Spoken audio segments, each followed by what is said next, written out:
Season 2 की शुरुआत होती है और हमें हमारी हीरोइन का डैड दिखाया जाता है जो कि कॉफी बना रहा था। तो तभी वहां पर कोई आता है, वो कहता है ओ तुम उठ गई एल्थिया। और वहां पे हमारी हीरोइन की मॉम थी, वो कहती है हाँ। तो उसका डैड कहता है क्या तुम्हें कॉफी चाहिए? वो कहती है हाँ हाँ थैंक यू लियो। लेकिन तभी हमारी हीरोइन की मॉम उसके कमरे में जाती है, तो तब वहां पे हमारी हीरोइन नहीं थी। वो कहती है ऐसा लगता है एलेट फिर से मॉर्निंग प्रेयर के लिए चली गई है। तो उसका डैड कहता है बिल्कुल, मुझे भी ये सरप्राइजिंग लगता है, लेकिन सच में वो वहां पर चली गई है और अब तो पूरे 2 साल हो चुके हैं। और तभी दूसरी तरफ हमारी हीरोइन, उसके पास नोटिफिकेशन आई थी 1000 days of morning prayer complete हो चुके हैं और अब आपको आपकी पावर्स मिलेंगी। तो हमारी सोचती है ठीक है मैंने ये कर दिया, फाइनली अब मेरे पास 1000 दिन की क्वेस्ट पूरी हो गई है और अब मेरे पास हीलिंग पावर्स आ जाएंगी। और तभी उसकी नोटिफिकेशन आई थी requirement for acquiring divine power complete. और तभी उसके ऊपर बहुत सारी रोशनी पड़ी थी। वो सोचती है बिल्कुल मुझे यही चाहिए था। और तब वो तो हवा में उड़ रही थी और उसके इर्द गिर्द पंख ही पंख थे। तो तब उसको वो पावर मिल चुकी थी। वो कहती है वाओ, इसका मतलब है अब मैं सच में एक सेटस बन चुकी हूँ, है ना? मैं तो किसी कार्डिनल से भी ज्यादा पावरफुल हूँ। इस तरह तो मैं कोई भी इंसान जितना पावरफुल हो सकते हैं ना उतनी हो चुकी हूँ। तो तब ट्रांसमाइग्रेशन ब्यूरो में हर कोई उसको कांग्रेचुलेशन कह रहा था। वो कहती है थैंक यू सो मच। लेकिन तभी उसके लॉकेट में से एग्नेस निकलती है। वो कहती है अच्छा तो तुम फिर से अपनी प्रेयर कर रही हो, है ना? तो हमारी हीरोइन कहती है एग्नेस, वो कहती है कांग्रेचुलेशन क्योंकि अब तुम लेजेंडरी सेठ बन चुकी हो। वो कहती है थैंक यू एग्नेस। लेकिन तब एग्नेस कहती है वेल मिस सेठ, आखिर सबसे पहली चीज तुम क्या करोगी अपनी पावर्स के वेकनिंग के बाद?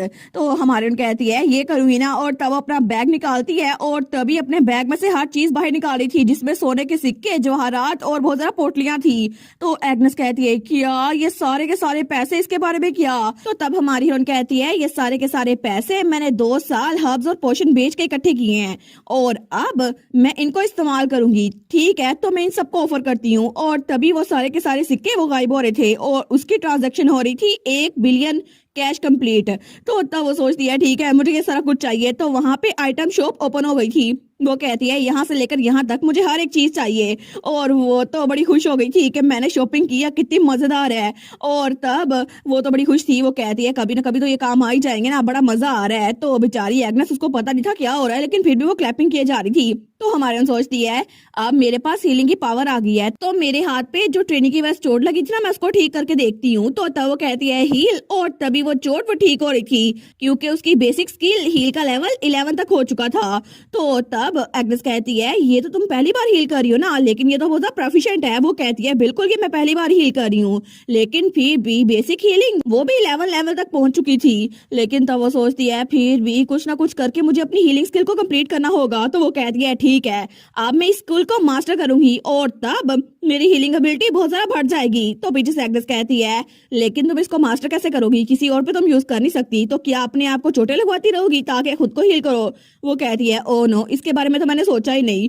लेकिन तब दूसरी तरफ हमें होली किंगडम दिखा जाता है जहां पर वो रोशनी एक बार फिर से फैल रही थी। तो सब लोग कहते हैं ये ग्लोरियस लाइट, ऐसा लगता है कि कोई फिर से सेठ के लेवल पर पहुंच चुका है, ये तो 2 सेंचुरीज में पहली बार हुआ है। दूसरा कहता है ये जरूर वही इंसान होगा ना जिसने डिवाइन एडवेंट को ट्रिगर किया था। दूसरा कहता है ऐसा हो सकता है, लेकिन 2 सालों बाद हमें ये नजर आ रहा है। लेकिन वहां पर 2 लोग और खड़े थे। वो कहते हैं क्या फर्क पड़ता है, अभी तक हमें वो मिला नहीं है ना जिसने ये सब कुछ किया था। तो दूसरा कहता है बिल्कुल, हमने तो बहुत सारे नाइट्स को वहां भेजा था, सर क्लोविस भी वहां गए थे, लेकिन फिर भी कोई प्रोग्रेस नहीं हुई। और सब लोग बातें किए जा रहे थे अगर ये कोई लड़की हुई ना तो फिर सेंटस को प्रमोट करना ज्यादा इजी होगा सेंट से, और पॉलिटिकली स्पीकिंग ये तो ज्यादा अच्छा होगा।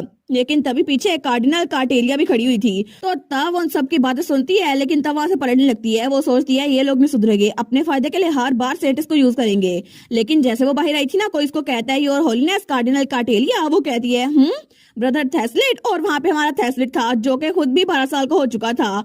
तो तब वो कहता है मैंने सुना था कि आपने गिलेड कैसल को पिछली थैंक्सगिविंग में विजिट किया था, तो काउंटी में सारे लोग कैसे हैं? वो कहती है सब लोग अच्छे हैं, वहां पे कोई पॉलिटिकल इशू नहीं है ना, इस वजह से सब लोग ठीक है और ये तो बिल्कुल पीसफुल था।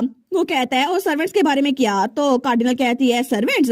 वो कहता है असल में 2 साल पहले आपके साथ एक लड़की आई थी वेटिकन में और मैं उसकी बात कर रहा हूँ, क्या वो ठीक है? तो तब कार्डिनल हंसते हुए कहती है बिल्कुल वो ठीक है। वो तो बहुत ज्यादा प्रोग्रेस कर रही है और वो बिल्कुल ठीक है। तो हमारा थैसलेट वो भी स्माइल करता है, वो कहता है अच्छा ये बात है। तो तब वो कहता है थैंक यू सो मच मुझे ये बताने के लिए, योर होलनेस अब मैं चलता हूँ। तो वो कहती है ठीक है, लेकिन तभी जब वहां से आ रहा था ना तो दो लोग उसके पास आते हैं। वो कहते हैं ओए थैसलेट, और वो उसके दोस्त थे।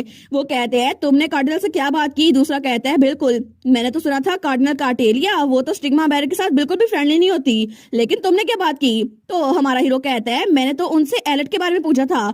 तो वो दोनों कहते हैं क्या ये फिर से शुरू हो गया, पता नहीं किस लड़की की बात करता रहता है, हमें तो याद नहीं है। लेकिन तभी वो दोनों कहते हैं आखिर तुम हमारे साथ फॉर्मल होना कब छोड़ोगे, तुम तो हमें क्रीप आउट करते हो। दूसरा कहता है बिल्कुल तुम्हें हमसे फ्रेंडली बात करनी चाहिए। वो कहता है नहीं नहीं ये ऐसा कुछ भी नहीं है, लेकिन वो दिल में सोचता है अगर मैं दूसरे फॉर्मल होकर बात करूँ ना तो मेरी पावर इंक्रीज होगी। और हाँ मैंने ओरा एक्वायर कर लिया है, लेकिन मुझे डिवाइन ओरा एक्वायर करना है, इसी वजह से मुझे अपनी डिवाइन पावर को इंक्रीज करना होगा।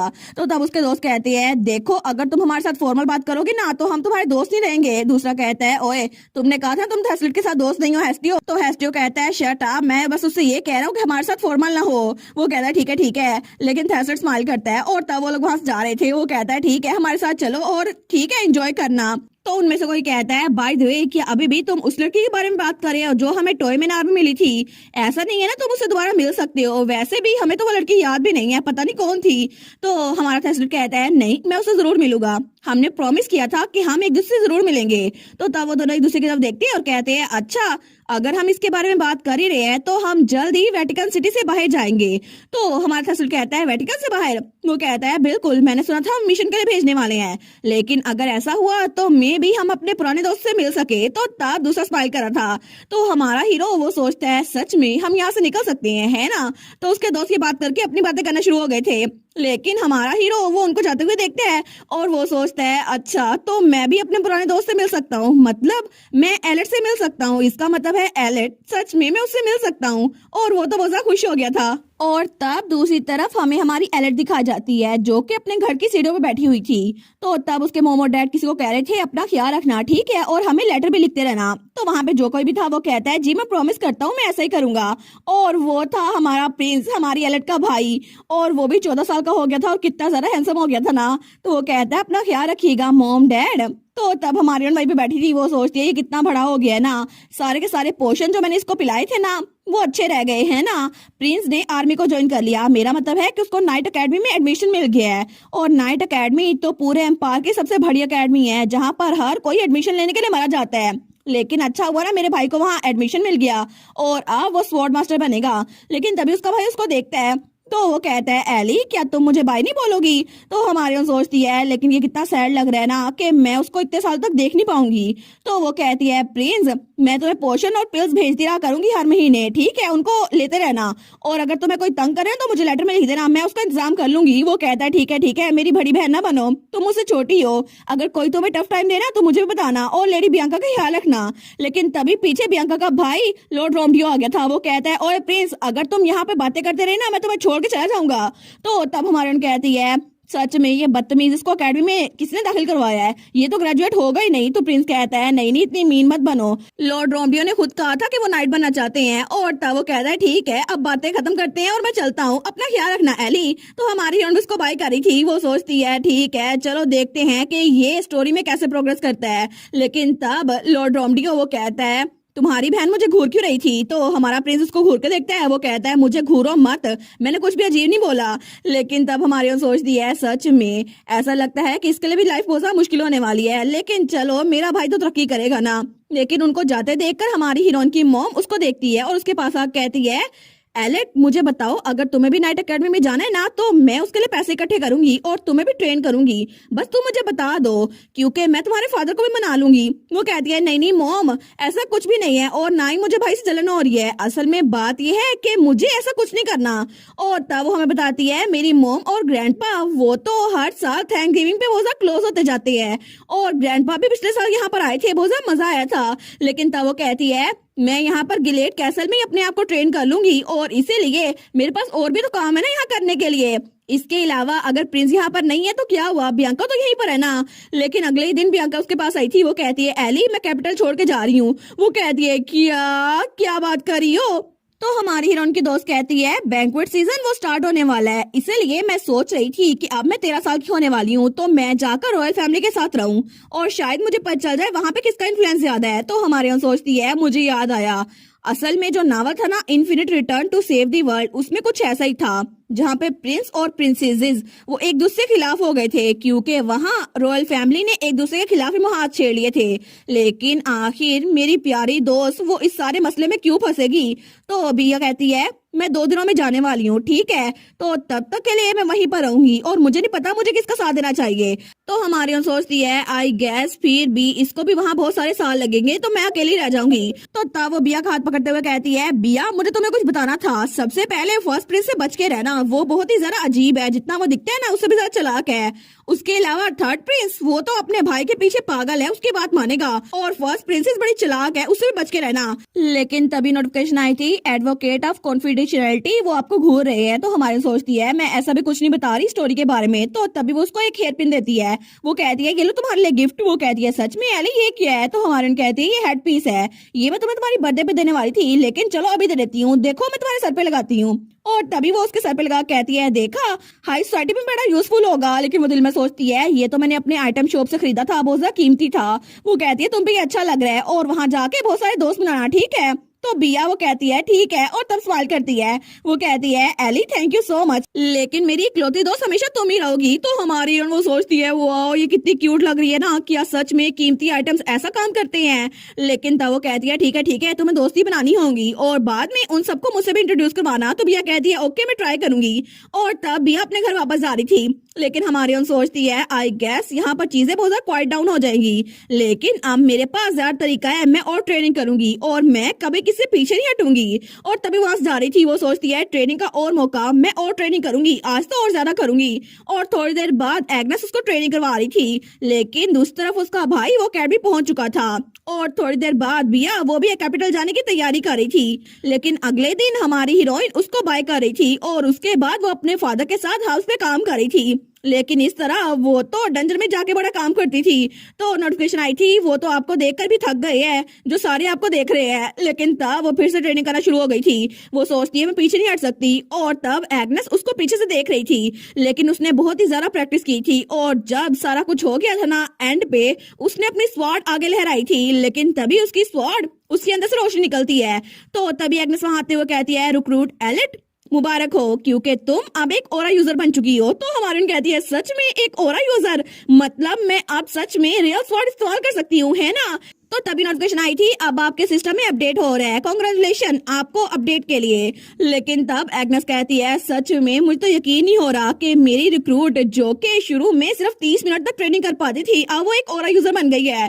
तो हमारन कहती है और नेस्ली मुझे भी लगा था कि मैं कभी भी ये कर नहीं पाऊंगी अगर आप मेरे पास ना होती इंस्ट्रक्टर एग्नेस, और अगर मैं आपको सच बताऊं ना तो आप मेरी रोल मॉडल थी जब आपने वो तलवारें मेरे सामने लहराई थी। तो एग्नेस कहती है सच्ची तुम तो बड़ी क्यूट बातें कर रही हो, लेकिन फिर भी ये सिर्फ शुरुआत है, तुम्हें पता है ना तुम्हें एक्सपीरियंस चाहिए होगा। वो कहती है बिल्कुल मैंने खुद से प्रॉमिस किया था कि मैं वर्क हार्ड करूंगी।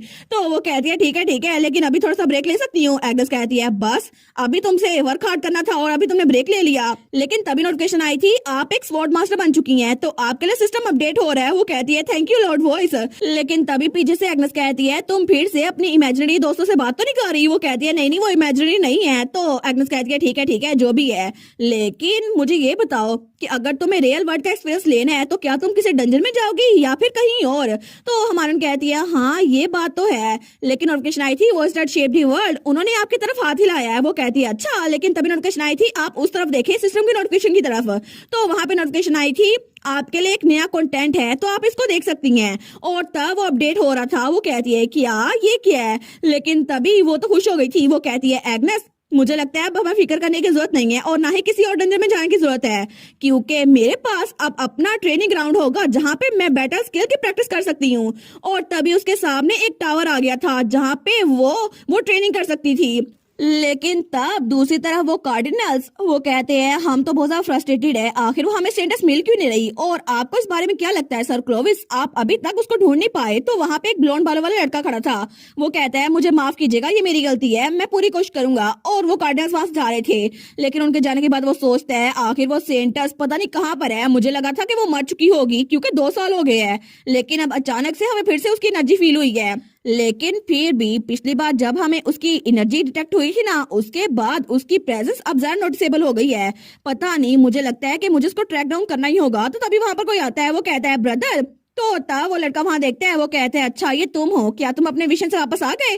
तो तब वहां पे हमारा थैसलेट खड़ा हुआ था जिसको चोटें भी लगी हुई थी, लेकिन तब वो सोचता है सच में ये बच्चा मुझे भाई कहता है, लेकिन असल में तो ये मेरा भाई है भी नहीं ना, लेकिन हम यहाँ पर हैं इसी वजह से, डैड की वजह से मुझे इसे भाई कहना पड़ रहा है, और बाकी के सारे सिग्मा बैरियर्स को भी। लेकिन वो कहता है कांग्रेचुलेशन, मैंने सुना था कि तुम लोगों ने अपने नाइट के साथ अच्छा काम किया, लेकिन बाकी के स्टिग्मा बैरियर्स उन लोग को बाकी ब्यूरो वाले ले गए हैं, तो क्या कुछ हुआ था। तो थैसलेट कहता है असल में वो मिशन, वो सोचता है अगर वेटिकन के लोग स्टिग्मा बैरियर्स को किसी डिस्पोजेबल टूल की तरह इस्तेमाल ना करते तो ज्यादा अच्छा होता, और अगर हमारे साथ कोई हीलर होता ना जो कि डिसेंट हीलिंग कर सकता फिर तो अच्छा होता, लेकिन तब उसके हाथ में भी चोट लगी हुई थी। फिर भी वो सोचता है चीजें इतनी मुश्किल ना होती। वो कहता है सब कुछ अच्छा चला गया। तो क्लोविस कहता है ठीक है मैं समझ गया, तो अपने अगले मिशन के लिए तुम लोग कहाँ जा रहे हो। वो कहता है हम 2 दिनों के बाद अगोनी एरिया में जाएंगे और वहाँ के नेटिव्स की हेल्प करेंगे। तो क्लोविस कहता है क्या अगोनी एरिया में, लेकिन वो जगह तो बहुत ही ज्यादा खतरनाक है, वहां जाने से तो मैं भी डरता हूँ। तो थैसलेट कहता है क्या, लेकिन तब वो कहता है वहां पर बहुत ज्यादा मुश्किलात आएंगी, और अगर तुम्हें सबको मारना पड़े ना खुद को जिंदा रखने के लिए तो तुम्हें ये करना पड़ेगा, तुम मेरी बात समझ रहे हो ना। तो हमारा हीरो वो कुछ नहीं बोल पाता, वो कहता है कि तुम्हारे अपने अच्छे के लिए है, लेकिन तब उसके कंधे पे रखता है और कहता है अब मैं चलता हूँ, मेरी बात को याद रखना क्योंकि मुझे जाकर सेंटस को ढूंढना है। लेकिन तब वहां चला गया था और पीछे हमारा थैसलेट वो खड़ा था। वो सोचता है ये मुझे कह तो रहा है, लेकिन अगर मैंने उन सबको मार दिया तो मैं खुद भी मर जाऊंगा क्योंकि ये सिस्टम मुझे ऐसे जीना नहीं देगा।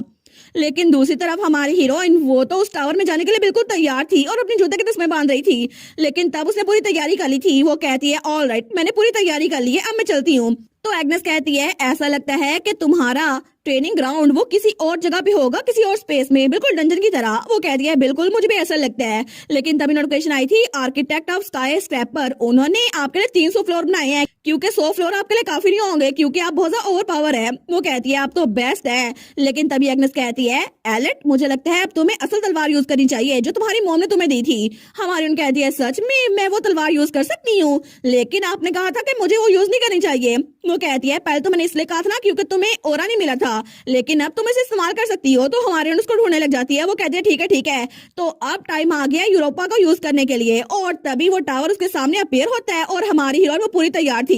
वो कहती है ठीक है तो मेरा पहला मिशन जो कि रियल लाइफ एक्सपीरियंस होगा मैं इसको करने के लिए तैयार हूँ। और तभी वो टावर के अंदर पहुंच गई थी और वहां पे बहुत सारे फ्लोर्स थे, लेकिन वो सोचती है अच्छा तो ये है स्काई स्क्रैपर का स्टार्ट, लेकिन ये कितना इंटरेस्टिंग लेआउट है ना, लगता है बहुत ज्यादा मेहनत की है। लेकिन तभी वहां पर एक साइन लगा हुआ था अपने डिवाइन एडवेंट को यूज करना मना है। वो कहती है अच्छा लगता है इन्होंने बहुत ज्यादा मुश्किल से बनाया होगा ना, चलो फिर भी मैं तलवार से काम चलाती हूँ। तो तभी उसके सामने मॉन्स्टर अपीयर हो रहा था। वो कहती है क्या ये मॉन्स्टर, लेकिन ठीक है मैं भी तैयार हूँ, आ जाओ तुम जो कोई भी हो। लेकिन तभी वहां पर उसके सामने जो मॉन्स्टर अपीयर हो रहा था ना, लेकिन तभी वो तो एक अडोरेबल सा स्लाइम था जो बड़ा क्यूट लग रहा था। तो एग्नेस कहती है कितना क्यूट है ना, ऐसा लगता है ये डांस कर रहा है। लेकिन हमारी हीरोइन वो उसकी क्यूटनेस बन जाती है और अपनी तलवार आगे करती है और एक ही वार में उस स्लाइम को हरा देती है। और तब वो उसके कोर की तरफ तलवार मारती है और वो कोर उसके हाथ में आ गया था।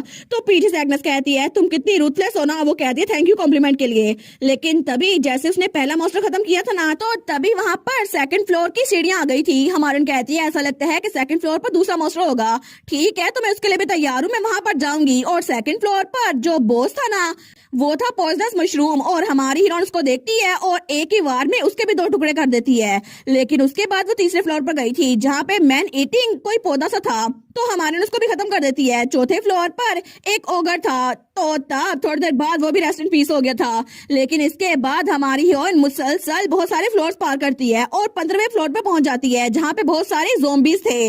लेकिन वो सारे ज़ोंबीज उसकी तरफ बढ़ते हैं तो डरने के बजाय हमारी हीरोइन तो खुश हो गई थी। वो कहती है वाह मुझे यही चाहिए था, तो वो ज़ॉम्बीज़ बेचारे उससे डरने लग जाते हैं। तो हमारे उनके पीछे भागती है। वो कहती है तुम लोग क्यों भाग रहे हो गाइस, मुझे हील करने ना तुम लोग को। लेकिन सारे के सारे ज़ॉम्बी वो चिल्ला रहे थे और हमारी हीरोइन ने उनपे हीलिंग यूज कर ली थी। लेकिन उनपे हीलिंग यूज करने के फौरन बाद ही वो खाना खाने बैठ गई थी। तो तब वो तो आराम से अपना सैंडविच खाने लगी थी। लेकिन तब वहां पर एग्नेस की आवाज आती है, मुझे यकीन नहीं होता कि तुम यहाँ पर मॉन्स्टर का मुकाबला करते हुए भी खा सकती हो। तुम्हें इनको देखकर घिन नहीं आ रही? तुम इतने आराम से कैसे खा सकती हो? तो हमारे उनमें से एक ज़ॉम्बी को देखती है जो कि बड़ा डरावना लग रहा था। लेकिन वो सोचती है अगर मुझे रियल लाइफ में मॉन्स्टर को मारना है ना तो फिर मुझे इनको बर्दाश्त करना ही होगा। लेकिन तब वो अपना ब्रेड खाई जा रही थी। तो तभी वो थोड़ी सी बढ़ लेती है। वो सोचती है पता नहीं हमारा अनलकी थेस्लेट वो क्या कर रहा होगा। और मुझे लगता है नावल के हिसाब से तो उसकी बहुत ज्यादा ट्रेजिक एंडिंग होनी है ना, तो अभी भी वो बहुत ज्यादा फ्रस्ट्रेटेड होगा और उसको बहुत ज्यादा इंजस्टिस का सामना होगा। तो तब वो ब्रेड भी वहां पर रख देती है। वो कहती है मेरा अब दिल नहीं कर रहा। तो एग्नेस कहती है बस तुमने खा लिया? वो कहती है नहीं नहीं, अब मेरा वो दिल नहीं कर रहा खाने का, अब मैं अगले फ्लोर पर जाती हूँ। तो तब वो अपना सामान फिर से पैक कर लेती है। वो कहती है मुझे लगता है कि मुझे थेस्लेट के लिए एक अच्छा हीलर बनना पड़ेगा क्योंकि फ्यूचर में उसको बहुत ज्यादा मसला होने वाला है। और तब एक हफ्ते बाद ही हमारी हीरोइन ने 100 फ्लोर वो पार कर लिए थे। तो नोटिफिकेशन आई थी, आर्किटेक्ट ने कहा है कि आपने 100 फ्लोर एक हफ्ते में पार कर लिए, आखिर आप इतनी ओवर पावर कैसे हो सकती हैं? लेकिन तब उसके चेहरे पे खून लगा हुआ था, उसकी तलवार पे भी। तो तभी एग्नेस कहती है प्लीज अपने चेहरे से खून साफ कर लो, तुम तो किसी डंजन बॉस का आखिरी मरहला लग रही हो। वो कहती है नहीं नहीं मैंने ऐसा कुछ नहीं किया। लेकिन तब वो खून साफ करती है और आगे बढ़ने लगती है। वो कहती है चलो 101 फ्लोर पे चलती हूँ, देखती हूँ आगे है क्या। लेकिन तब वो सीढ़ियां चढ़ रही थी। वो सोचती है पता नहीं आगे क्या होने वाला है। लेकिन तभी जैसे वो आगे देखती है ना तो वहां का माहौल बिल्कुल बदल गया था क्योंकि सामने बिल्कुल जंगल आ गया था और उसके ऊपर एक वोल्केनो था। वो कहती है मैं एक जंगल में आ गई हूँ। तो एग्नेस कहती है तुम्हें नहीं लगता कि बैटलफील्ड के लिए तुम्हें अपने इन्वायरमेंट को देखना चाहिए क्योंकि डंजन के अलावा भी बाकी चीजें ऐसी होती हैं। वो कहती है ठीक है मैं आगे कोशिश करती हूँ। तो एग्नेस कहती है जब तक तुम वहां जा रही हो ना तब तक इर्द गिर्द के एरिया को अच्छे से देख लो ताकि तुम बाद में इसको यूज कर सको। तो हमारी उन कहती है ठीक है, चीजें तो पहले फ्लोर से बिल्कुल बदल गई हैं, अब मैं 101 फ्लोर पर आ गई हूँ। लेकिन किसे पता था कि मुझे माउंटेन क्लाइंब करना पड़ेगा। तो तभी वो वोल्केनो जो वहां पर था ना वो फटता है। तो तब हमारी कहती है क्या ये वोल्केनो अरप्शन अभी होनी थी? लेकिन जैसे वो आगे देखती है वो कहती है 1 मिनट, ये वोल्केनो ये तो फट के मेरी तरफ आ रहा है। तो तब वो बेचारी तो बड़ी शौक हो गई थी। लेकिन तभी वो वोल्केनो उसके पास आके फटता है। तो तब हमारे बड़ी मुश्किल से बचती है। लेकिन जैसे वो सामने देखती है ना तो वहां पे वोल्केनो के अंदर से एक मॉन्स्टर निकला था जो था लावा गोलम और हमारी हीरोइन उसके सामने थी। वो सोचती है अच्छा तो अब मुझे इसे हराना पड़ेगा, ठीक है तो मैं पूरी कोशिश करती हूँ। और तब वो उठती है और उस गोलम के ऊपर हमला करती है। लेकिन उसकी तलवार का उस गोलम पे कोई असर नहीं हुआ था क्योंकि वो गोलम पत्थर का बना हुआ था और लावा का। लेकिन तब वो पीछे होती है। वो सोचती है मुझे कुछ और करना होगा। तो तब एग्नेस कहती है एलेट उसकी आउटर बॉडी बहुत हार्ड है, उस पे एम मत करो। तो तभी हमारी हीरोइन वो उसको फिर से डॉज करने लगती है। लेकिन तब वो पानी के अंदर गिर गई थी। वो सोचती है उप्स मैं कहाँ गिर गई। लेकिन तब एग्नेस कहती है जरा दुश्मन से बच के रहो, अपने इर्द गिर्द का भी ध्यान रखो। वो कहती है ठीक है मैं ऐसे ही करूंगी। लेकिन तब वो गोलम बहुत तेज से उसकी तरफ बढ़ा था। वो सोचती है ये तो मुझे मार देगा। लेकिन तभी वो पानी को देखकर वहीं पर रुक जाता है। तो हमारे सोचती है क्या इसको पानी से डर लगता है। तो तब वो पानी से बाहर निकल रही थी। लेकिन तब वो गोलम बहुत ज्यादा दूर था और उसको देखकर वहां छलांग मारने लगता है। लेकिन तभी वहां छलांग मारता है तो हमारी हीरोइन वो आगे भाग रही थी। तो वो कहती है एग्नेस मेरे पास एक आइडिया है, मुझे लगता है ये यूजफुल होगा। लेकिन मुझे ये बताओ दुश्मन को मुझ पे गुस्सा कैसे आएगा, मुझे उससे गुस्सा लेने के क्या करना चाहिए? तो एग्नेस कहती है तुम्हें उसको इंसल्ट करना होगा या उसको प्रोवोक करना होगा। तो हमारी कहती है ठीक है ये तरीका काम कर जाएगा। तो वो चिल्ला कहती है तुम स्टूपिड गोलम, तुम्हारे पेरेंट्स से तुम्हें कुछ सिखाया? तुम्हारी मॉम और डैड ने? क्या तुम्हें कोई अक्ल नहीं है? लेकिन एग्नेस कहती है तुम उसके मॉम और डैड की बात क्यों कर रही हो? तो हमारे उन कहती है मेरे असल वर्ल्ड में ऐसा ही था। लेकिन तभी वो गोलम उसको तो गुस्सा आ गया था और तभी वो पानी के अंदर से आकर उसकी तरफ बढ़ने लगता है। लेकिन वो बेचारा तो जल रहा था। तो हमारे उन कहती है लगता है ये काम कर गया, असल में ये तो अच्छा बच्चा है। तो तब वो गोलम वो तो वहां से उछल के उसके करीब ही पहुंचने वाला था। लेकिन हमारी हीरोइन उसने अपनी विप निकाल ली थी और उससे उस गोलम पे हमला कर दिया है। लेकिन तब वो कहती है आ जाओ मैं तुम्हें हरा के रहूंगी। तो वो गोलम वो उसको घूर के देखता है और तब वो चिल्ला के उसकी तरफ बढ़ता है। लेकिन हमारी हीरोइन वो थोड़ा पीछे होती है और उसके हमले को डॉज कर लेती है और फिर से अपनी विप का इस्तेमाल करती है और वहां एक पेड़ से लटक के आगे बढ़ रही थी। तो तब थोड़ी देर बाद वो और आगे बढ़ी जा रही थी। वो कहती है मुझे उस पहाड़ पे पहुंचना होगा ताकि उस पर अटैक कर सकूं। लेकिन एग्नेस कहती है तुम दुश्मन से आंख मत हटाओ, अगर उसने तुम पे हमला कर दिया। वो कहती है नहीं करता, लेकिन तभी वो उस पे हमला कर देता है और हमारी हीरोइन आगे जाके गिरती है। वो कहती है देखा मैंने कहा था ना कि उस पे आंख रखना, लेकिन तब उसकी तलवार नीचे गिर गई थी और उसके हाथ में सिर्फ विपी थी। लेकिन वहाँ जाते जाते भी वो एक पहाड़ की चोटी पे पहुंच चुकी थी जो कि नीचे गिरने वाली थी। तो एग्नेस कहती है देखा वो तुम्हारे सामने पहुंच गया, अगर उसने तुम्हें मार दिया ना तो फिर तुम अपने आप को हील भी नहीं कर सकती। हमारी हीरोइन कहती है मैं अब यहाँ से भागूंगी नहीं क्योंकि मुझे तो उससे लड़ना ही है। तो तब वो गोलम अपना हाथ उसकी तरफ बढ़ाता है तो हमारी हीरोइन वो कहती है मेरे पास एक बहुत बेस्ट आइडिया है और एग्जैक्टली मुझे यही चाहिए था। और तब वो तलवार उस पत्थर पे मारती है जहाँ पे वो बैठी हुई थी, तो वो पत्थर नीचे गिरने लगता है। लेकिन तब वो गोलम उसको पकड़ने के लिए आगे बढ़ता है तो वो भी नीचे गिर रहा था और नीचे पानी था, बहुत सारा पानी। लेकिन हमारी हीरोइन वो वहाँ एक पेड़ के जरिए अपनी विप के जरिए लटक जाती है और वो गोलम वो वहाँ नदी के अंदर गिर रहा था और थोड़ी देर बाद वो नदी के अंदर गिर चुका था और इधर धुआं फैल रहा था। तो हमारी हीरोइन आगे आती है और कहती है जैसा कि मैंने सोचा था ये बिल्कुल वैसा हुआ, पानी इसकी कमजोरी है और ये इसको सहार नहीं सकता है ना, और मैं इसको इस नदी तक ले ही आई। और तब उसके कोर पे चली जाती है और उसके कोर के अंदर ही अपनी तलवार मारती है तो वो गोला वो बिल्कुल खत्म हो रहा था और हमारी हीरोइन वो जीत चुकी थी। वो कहती है देखा मुझे लगा ही था ये काम करेगा, लेकिन वो सोचती है आर्दिमान तो एक क्लास का बॉस मॉन्स्टर था, फिर भी ये डिवाइन एडवेंट कितना पावरफुल होगा ना, मुझे तो सच में थकावट हो रही है। तो तब एग्नेस कहती है अगले फ्लोर पे चलें। वो कहती है नहीं नहीं अगले फ्लोर पे कल चलेंगे, अब तो मैं खड़ी भी नहीं हो सकती। तो एग्नेस कहती है ठीक है चलो टावर को छोड़ देते हैं। लेकिन थोड़ी देर बाद ही हमारी हीरोइन तो जमीन पे गिर गई थी। वो कहती है बस मुझसे नहीं हिला जाता, कोई तो मुझे बाहर लेकर जाओ। और तब दूसरी तरफ हमें फिर से चर्च का सीन दिखा जाता है जहाँ पर दो लोग थे। तो तब उनमें से एक अपनी मूंछ को ताव देते हुए कहता है मुझे लगता है तुमने रियलाइज कर लिया होगा जो गुनाह तुमने किया है ना थेस्लेट। और वहाँ पे थेस्लेट वो जेल के अंदर बंद था क्योंकि उन लोगों ने उसको जेल में कैद कर दिया था, लेकिन पता नहीं उसका कसूर था भी या फिर नहीं, क्योंकि ओरिजिनल स्टोरी के हिसाब से तो जानबूझ के थेस्लेट के साथ ये सब कुछ किया जा रहा था। थोड़ी देर बाद वो दोनों प्रीस्ट वो दूसरे प्रीस्ट को कह के जाते हैं तुम यहीं पर रहना और इसको 3 दिनों तक बिल्कुल भी खाना और पानी नहीं देना, क्या ये क्लियर है? वो कहता है जी और एक्सलेंसी। लेकिन तब वो भी उनको छोड़ने के लिए जा रहा था तो तब थेस्लेट उस जेल में अकेला था, लेकिन तभी पीछे से छुप कर उसको उसके दोनों दोस्त देख रहे थे, हेस्टियो और इफाइल। लेकिन उनके जाने के बाद ही वो कहता है ओए हेस्टियो जल्दी करो वो चले गए हैं। तो वो कहता है चुप रहो आवाज कम करो। लेकिन तभी वो लोग उसकी जेल के सामने आ गए थे। वो कहते हैं थेस्लेट क्या तुम ठीक हो? दूसरा कहता है बिल्कुल, तुम्हारा नया कमरा तो बहुत ज्यादा कोल्ड लग रहा है। तो थेस्लेट कहता है हेस्टियो इफाइल तुम लोग यहाँ पर कैसे आ गए? तो तब इफाइल कहता है तुम इस बात की फिक्र ना करो और ये रख लो, जब वो लोग ना देख रहे हो ना तो इसको यूज कर लेना, ठीक है? ये ब्रेड इसका टेस्ट तो अच्छा नहीं है लेकिन ना होने से तो अच्छा ही है ना।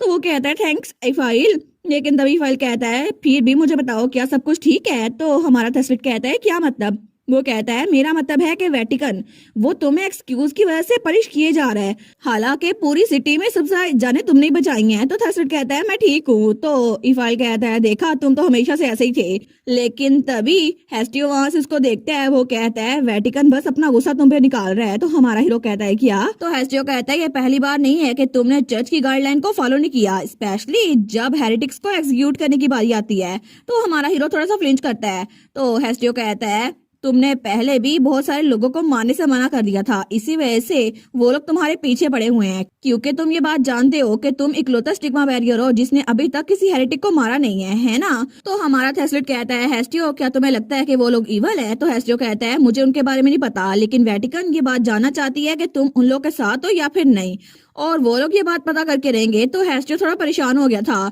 लेकिन तब वो अपने हाथ में उस खाने को देखता है। वो कहता है मैं, लेकिन तभी उसे हमारी अलर्ट किया रहती है जो कहती है मैं हमेशा तुम्हारी साइड पे रहूंगी। तो तभी उस खाने को देखते हैं। वो सोचता है क्या मुझे फिर से उसकी याद आ रही है? तो तब इफाइल कहता है क्या हुआ है? तो हमारा हीरो कहता है नहीं कुछ नहीं हुआ। लेकिन वो सोचता है क्यों, आखिर क्यों? जब भी मैं डाउन या डिप्रेस होता हूँ तो मैं तुम्हें क्यों याद करता हूँ? और तब वो हमारी एलेट को याद करा था। वो कहता है एलेट, लेकिन दूसरी तरफ हमारी एलेट वो अपना काम करी थी। वो कहती है क्या आप मुझे ढूंढ रहे थे? तो वहाँ पे उसका फादर था। वो कहता है बिल्कुल, तुम्हारी मॉम और मैं पिकनिक के लिए जा रहे हैं, तो क्या तुम हमें ज्वाइन करोगी?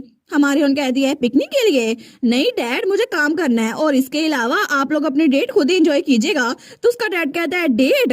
अच्छा ठीक है तो फिर मैं चलता हूँ, ठीक है तो तुम स्टडी से ब्रेक ले लेना।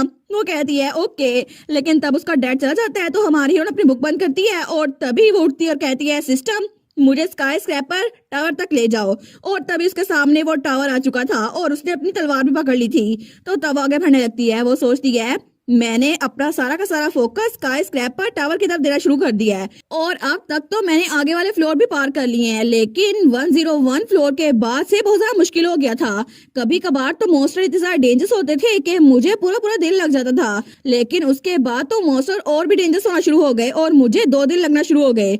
और उसके बाद कई दिनों में मैं एक ही लेवल पे फंसी रहती थी, लेकिन उसके बाद एक हफ्ता लगता था मुझे एक फ्लोर को पार करने के लिए, जो कि 130 फ्लोर था। लेकिन उसके बाद 10 दिन लगे एक फ्लोर को पार करने में और कभी कभार तो पूरा महीना लगता था उस एक ही फ्लोर के मॉन्स्टर को मारने के लिए। और तभी वो अपना कंघा उठाती है और अपने बालों में कंघी कर रही थी। वो सोचती है टाइम कितनी जल्दी गुजरता जा रहा है ना। और तब वो भी बड़ी हो रही थी। वो सोचती है इसके साथ साथ मेरी स्किल्स भी लेवल अप हो रही हैं। और तब वो 210th फ्लोर पे फंसी हुई थी और अपने आप को हील कर रही थी क्योंकि उसको बहुत ज्यादा चोट लगी थी। वो कहती है बेसिक स्किल हीलिंग लेवल 60 और उसकी हीलिंग स्किल भी बहुत ही ज्यादा तेज हो गई थी। लेकिन तब 240 फ्लोर पर वहां पर बहुत ज्यादा खतरनाक मॉन्स्टर था और उसने उसको हरा दिया था। और तब वो थोड़ी और बड़ी हो गई थी।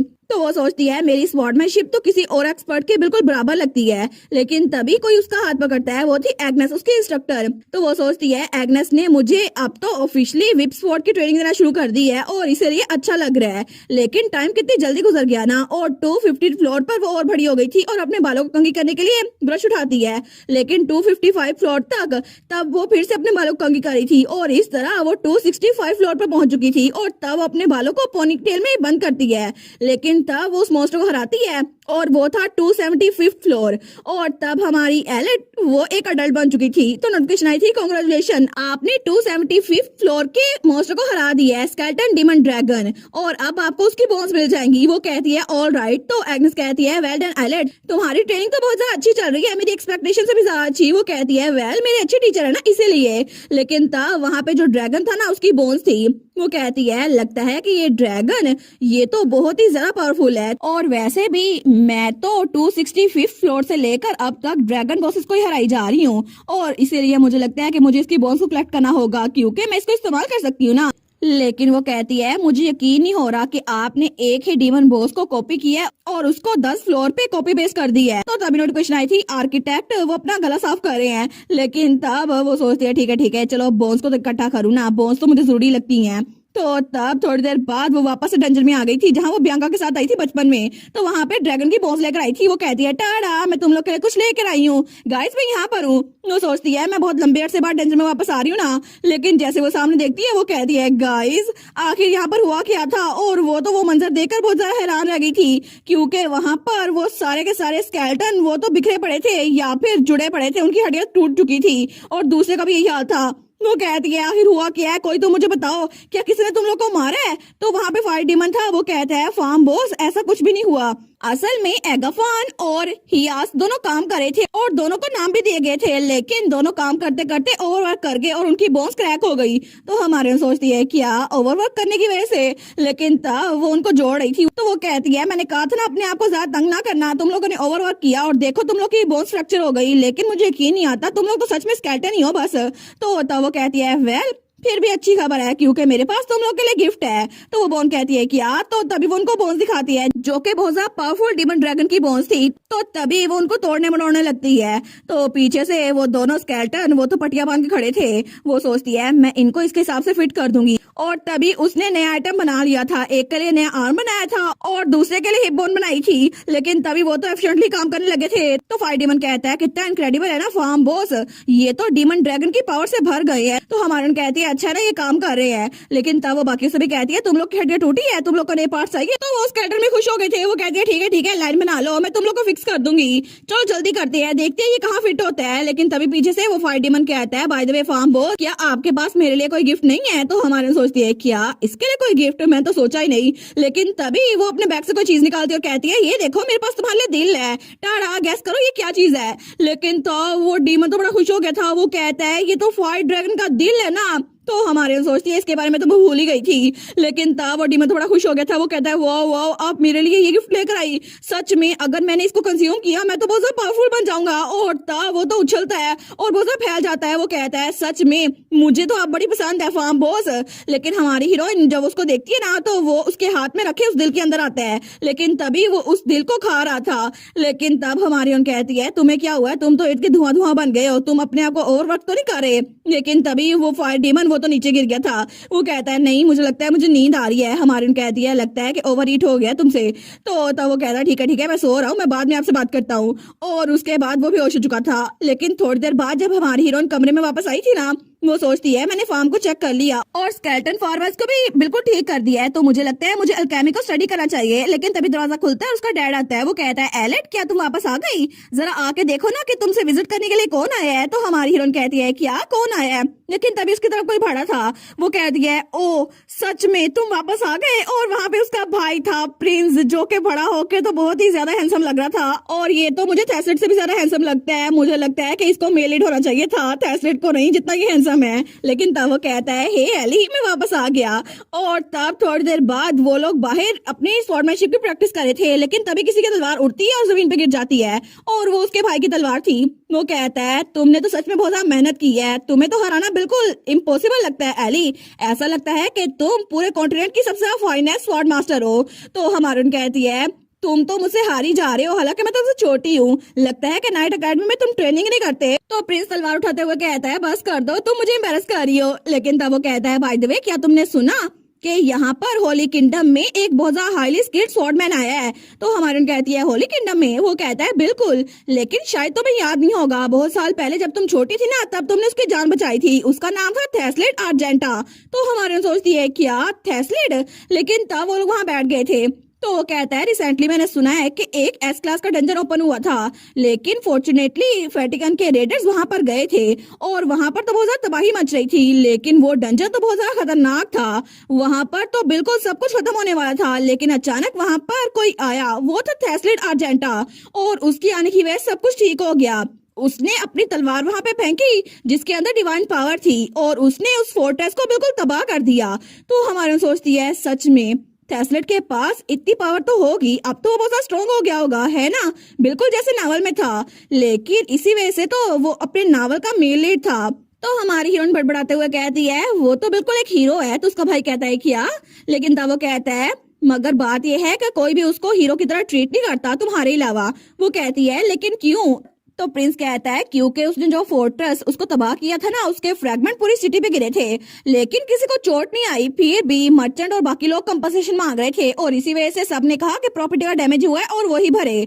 तो हमारे यहाँ तो बड़ी फ्रस्ट्रेटेड हो गई थी। वो कहती है क्या उसने सबकी जान बचाई और सब लोग उससे कंपनसेशन मांग रहे हैं, आखिर उनको कोई तमीज है भी या नहीं और कोई कानून है या फिर नहीं। लेकिन उसका भाई उसको देखता है। वो कहता है आई एम श्योर अगर वो तुम्हारी ये सारी बात सुनेगा ना तो वो खुश हो जाएगा, क्योंकि किसी ने भी उसकी कोई तारीफ नहीं की। तो हमारी उन कहती है अच्छा। लेकिन तभी दूर से लॉर्ड रॉम्बी उसको बुला रहा था। वो कहता है प्रिंस आ जाओ स्वॉर्डमैनशिप की प्रैक्टिस करते हैं। तो तब प्रिंस कहता है ठीक है अब मैं चलता हूँ। ओ हाँ मैं तुम्हारे लिए मैक्रोन्स लेकर आया था कैपिटल के फेमस शॉप से, तो बाद में हम इसको इकट्ठे खाएंगे ठीक है। वो कहती है ठीक है। तो तब उसका भाई वहां जा रहा था, लेकिन वो सोचती है मैक्रोन्स, बिल्कुल मुझे याद है कि जब मैं पहली बार मेल लीड से मिली थी ना तो तब मैंने उसको मैक्रोन दिए थे। लेकिन तब तो वो ब्लश कर रहा था और वो तो एम्बैरस हो रहा था, हालांकि उसे भूख भी लगी थी। फिर भी उसने मुझसे मैक्रोन नहीं लिए थे। वो सोचती है पता नहीं मुझे उसके बारे में बहुत ज्यादा फिक्र हो रही है, हालांकि मैं वहां जाकर उसकी जिंदगी में दखलंदाजी नहीं कर सकती और जब तक मैं 20 साल की नहीं हो जाती ना तब तक तो मैं ट्यूटोरियल पीरियड में हूँ और मैं दोबारा वहां जा नहीं सकती। और इसलिए मुझे लगता है कि मैं उससे बहुत देर बाद मिलूंगी। लेकिन अगर ऐसा हुआ ना तो तब तक के लिए मुझे अपनी प्रॉब्लम से फोकस करना होगा। लेकिन तब वो गहरी सांस लेती है और सोचती है फिर भी मेरा दिल कर रहा है कि मैं उससे मिलूं, पता नहीं हम दोबारा कब मिल पाएंगे, लेकिन फिर भी मैं उससे मिलना चाहती हूँ। हमें एक मॉन्स्टर दिखाया जाता है जो कि 276 फ्लोर पर था और वो वहां का बॉस मॉन्स्टर था। लेकिन हमारी हीरोइन और एग्नेस दोनों ने कान बंद कर लिए थे। तो हमारी हीरोइन कहती है आखिर सारे डीमन ड्रैगन्स जब भी शो होते हैं तो ये गुर्राते क्यों हैं, मुझे तो ये सब सुनकर बहुत ज्यादा थकावट हो जाती है। तो एग्नेस भी कहती है मैं एग्री करती हूँ, इन लोग को फाइट करते रहना चाहिए और तुमने भी तो इतने सारे से फाइट की है। तो हमारी हीरोइन दिल में कहती है लॉर्ड आर्किटेक्ट मैं तो काउंट भी भूल चुकी हूँ, आपने कितनी बार ड्रैगन को कॉपी पेस्ट कर दिया है। तो नोटिफिकेशन आई थी आर्किटेक्ट ऑफ स्काई स्क्रैपर वो थोड़ा फ्लिंच हो रहे हैं। तो तब वो कहती है सच में मुझे तो तब से कोई वेपन भी नहीं मिला, आखिर आप बार बार मेरे सामने ड्रैगन क्यों लेके आ रहे हैं, मेरी कोई तो हेल्प करें। तो तभी नोटिफिकेशन आई थी आर्किटेक्ट ने कहा है कि आप ऊपर मत देखें और अपने सामने देखें क्योंकि आपके लिए एक सरप्राइजिंग इवेंट है। तो तभी नोटिफिकेशन आई थी dragon lord's lair difficulty S, और इसकी वजह से आपको बॉस के लेयर में से एक आइटम चूज करने को मिलेगा। वो कहती है सच में, इसका मतलब है मुझे एक वेपन चूज करने को मिलेगा। तो तब एग्नेस कहती है तुम्हें क्या हुआ है। वो कहती है एग्नेस सामने देखो ना उस ड्रैगन की तरफ। तो वो ड्रैगन कहता है तुम बेवकूफ इंसान, आखिर तुम मेरी गुफा में कैसे आ गई, और तुम भी मेरे ट्रायर के कलेक्शन के पीछे होगी, लेकिन तुम यहाँ पर रहो और मैं तुम्हें भी अपने ट्रायर में शामिल कर लूंगा। लेकिन तब एग्नेस कहती है ये कितनी बातें करता है। तो हमारी कहती है लेकिन ये कितना कूल है ना। वो कहती है ड्रैगन। तो हमारी लड़की कहती है नहीं नहीं, मैं उस ट्रायर की बात कर रही हूँ जो ड्रैगन के नीचे है, देखो सही इतना बड़ा ट्रायर है, क्या पता मुझे यहाँ से कोई विप स्वॉर्ड मिल जाए। तो एग्नेस कहती है अच्छा फिर तो एक तुम्हारा पॉइंट है, क्योंकि मुझे लगता है तुम्हें एक न्यू वेपन चाहिए होगा। तो एलेट कहती है ठीक है तो चलो मैं आई, और तब उस ड्रैगन की तरफ बढ़ती है। लेकिन तभी थोड़ी देर बाद हमारी हीरोइन जब अपने कमरे में थी ना तो उसने वो तलवार ले ली थी। तो तब उसका नाम था सरपेंटे। तो तब वो सोचती है सच में मुझे ये मिल गया। तो एग्नेस कहती है लगता है तुम बड़ी खुश हो। वो कहती है ऑफ कोर्स, मैंने 3 दिन और 3 रातें लगाई थी ट्रायर में से ये तलवार ढूंढने में। तो एग्नेस कहती है बिल्कुल मुझे भी लगता है ये अच्छी तलवार है, और अगर मुझे गलती नहीं हुई ना तो इसके जरिए तुम विप स्वॉर्ड का इस्तेमाल कर सकती हो। तो एग्नेस कहती है मुझे तो बहुत ज्यादा अच्छा लगेगा जब तुम अपनी नई प्रॉपर स्वॉर्ड के जरिए ट्रेनिंग करोगी। वो कहती है ना। लेकिन तब एग्नेस कहती है एलेट तुमने कहा था कि जब तुम 20 साल की हो जाओगी तो तुम ये ग्लेड कैसल छोड़ कर चली जाओगी। वो कहती है हाँ मैंने यही तो कहा था। तो एग्नेस कहती है तो फिर तुम क्या करोगी जब तुम यहाँ से बाहर निकल गई। तो हमारे उन कहती है मैं जाके थेसलोट को ढूंढूंगी। तो एग्नेस कहती है सच में, क्या तुम उसको मिस कर रही हो, क्या तुम्हारा वो फर्स्ट लव है। तो तभी नोटिफिकेशन आई थी स्केयर दैट जर्दी सोल, उन्होंने कहा है कि आपको यूनिवर्स के हैंडसम इंसान को ढूंढना चाहिए जो कि थेसलिडी है। वो कहती है ओ प्लीज मैं इस बारे में कुछ नहीं सोच रही। वो सोचती है तुम लोग को इस बारे में कुछ नहीं पता ना, वो तो मेल लीड है और अपनी 17 रिटर्न के फौरन बाद उसकी तो मौत होने वाली है, और इसलिए मैं चाहती हूँ कि उसको ढूंढो और उसको हील कर दूं। लेकिन तब अपना सर पकड़ लेती है। वो सोचती है मैं कुछ और सोच रही हूँ और ये लोग हमारी जोड़ी बनाने पे लगे हुए हैं। लेकिन तभी एग्नेस वो कहती है तुम तो बहुत ज्यादा थकी हुई लग रही हो एलेट, तुम तो सबको मारती रही थी, लेकिन इतने सारे मॉन्स्टर्स को मारने के बाद मुझे लगता है कि तुम्हें थोड़ा आराम करने की जरूरत है। वो कहती है तुम ठीक कह रही हो, और तब वो मोमबत्ती बंद करते हुए कहती है मुझे आज के लिए सो जाना चाहिए, और थोड़ी देर बाद वहां पे लेट गई थी। वो सोचती है मुझे लगता है कि थक तो मैं गई हूँ लेकिन फिर भी मैं अपने आप को कुछ ज्यादा ही पुश कर रही हूँ। तो तब वो कहती है सिस्टम मुझे मेरा करंट रैंक दिखाओ, इस दुनिया में मैं कितने रैंक में हूँ। तो तभी नोटिफिकेशन आई थी करंट रैंक 28, आप इस दुनिया में सबसे ज्यादा 28 ताकतवर लोगों में से हैं। तो हमारे यहाँ सोचती है चलो अच्छा हुआ मैं इस यूनिवर्स के टॉप 100 में तो हूँ ना, क्योंकि जब मैं स्टार्ट में यहाँ आई थी ना तो मुझे कहा गया था अपनी बॉडी और माइंड को ट्रेन करना है, और इस नावल के यूनिवर्स के 100 रैंक में से टॉप में होना है मुझे। लेकिन अब मेरा रैंक वो भी अच्छा चल रहा है, और इसका मतलब है कि इस नावल की डिफिकल्टी S लेवल की है, तो मैं यहाँ पे जिंदा रह सकती हूँ ना। लेकिन तभी नोटिफिकेशन आई थी आर्किटेक्ट ऑफ स्काई स्क्रैपर, वो कह रहे हैं कि अब से आपको थोड़ा आराम से चलना चाहिए। तो हमारी कहती है नहीं नहीं मैं तो 300 फ्लोर क्लियर करके रहूंगी और उसके बाद ग्लेड कैसल से निकल जाऊंगी। लेकिन वो सोचती है वैसे भी सफर यहाँ पे मैं नहीं कर रही, यहाँ पे तो सिर्फ थेसलेट सफर कर रहा है, क्योंकि अब भी वो होली किंगडम में होगा जहाँ पर हर सुबह उसको वही हार्ट ब्रेकिंग मोमेंट्स का सामना करना पड़ा होगा, और जब भी वो टाइम में वापस जाएगा ना तभी उसके साथ यही होगा। लेकिन तब वो सोचती है मैं उम्मीद करती हूँ कि तुम भी जब सो तो तुम्हें अच्छे ख्वाब आए, हालांकि सिर्फ अभी के लिए, लेकिन मैं उम्मीद करती हूँ तुम भी अच्छे से रहो। लेकिन दूसरी तरफ हमें एक इलाका दिखाया जाता है जहाँ पे बारिश हो रही थी, और वहां पे थेसलेट वो था, लेकिन तब उसके चेहरे पे ब्लड लगा हुआ था और तब उसके इर्द गिर्द लाशें ही लाशें थी। लेकिन तभी वहां पर एक मॉन्स्टर खड़ा था जिसके पाँव बिल्कुल ब्लड के बने हुए थे। वो कहता है तो फाइनली तुम जीत ही गए है ना, ये सारे के सारे तुम्हारे अपने हाथों से मरे हैं। कितना अच्छा हुआ ना कि वेटिकन अब तुम पे प्राउड होगा। और उसके सामने कोई मॉन्स्टर डीमन लॉर्ड खड़ा था। वो कहता है तुम इस बात से एग्री नहीं करते, क्योंकि इन सब को तुमने अपने हाथों से मारा है ताकि मेरा इन्फ्लुएंस यहाँ से बाहर ना निकले, और इसी वजह से तुमने इन ज़ॉम्बी बने हुए हेरेटिक्स को मार डाला। लेकिन तब हमारा थेसलेट वो कहता है शट अप, लेकिन तभी उसके हाथ में जो निशान था ना वहां पे तकलीफ होती है। वो सोचता है आखिर ये मुझे मेरी इसी सिचुएशन में जज क्यों करता है, अब मैं इस मॉन्स्टर के सामने शट अप भी नहीं कर सकता। लेकिन तब वो मॉन्स्टर कहता है तो मुझे बताओ आखिर एक हीरो बनना कैसा लग रहा है, क्योंकि मुझे लगता है कि स्ट्रिक्ट ऑर्डर के लोग तुम्हें पसंद करने लग जाएंगे है ना। तो थेसलेट तो बड़े गुस्से में आया हुआ था। वो कहता है मैं कसम खाता हूँ मैं तुम्हें जान से मार डालूंगा। कार्पियोस और उसके सामने वही डीमन लॉर्ड था जो कि सीजन 1 के एंड में हमें नजर आया था। वो कहता है अच्छा हुआ ना सिल्वर बीच तो अपनी पूरी कोशिश करना, और उसके बाद वो वहां से गायब हो गया था। लेकिन उसके जाने के बाद वहां पे जिंदा लोगों में से सिर्फ थेस्लेडी बचा था, लेकिन तभी वो भी वहां पे बेहोश हो गया था क्योंकि उसकी बॉडी में बहुत ज्यादा पेन हो रहा था। लेकिन तब हमारी हीरोइन सोचती है टाइम बहुत ज्यादा जल्दी से गुजर रहा है, और इसके अलावा मैंने इस यूनिवर्स के 10th ऑटम को वो भी वेंट थ्रू कर लिया है, और इसके अलावा अब तो ट्यूटोरियल पीरियड के बाद की लाइफ वो थेस्लेट की 70 रिटर्न होगी और नावल की शुरुआत, क्योंकि ये सब कुछ 6 महीनों में स्टार्ट होने वाला है और तभी कहानी असल से शुरुआत होगी। और तब इस पूरे नावल की कहानी उसकी डिफिकल्टी एस लेवल की हो जाएगी, तब मैं कुछ नहीं कर सकती। तभी सीन चलता है और हमें कुछ दिनों बाद हमारी हीरोइन दिखाई जाती है जो कि किसी बोट पे थी और उसके हाथ में वो तलवार थी, और उस वक्त उसके सामने जो मॉन्स्टर था वो तो बहुत ही ज्यादा बड़ा लग रहा था। लेकिन तभी एग्नेस की आवाज आती है, लगता है कि तुम बोट से नीचे गिर जाओगी, बोट पर संभल के रहना एलेट।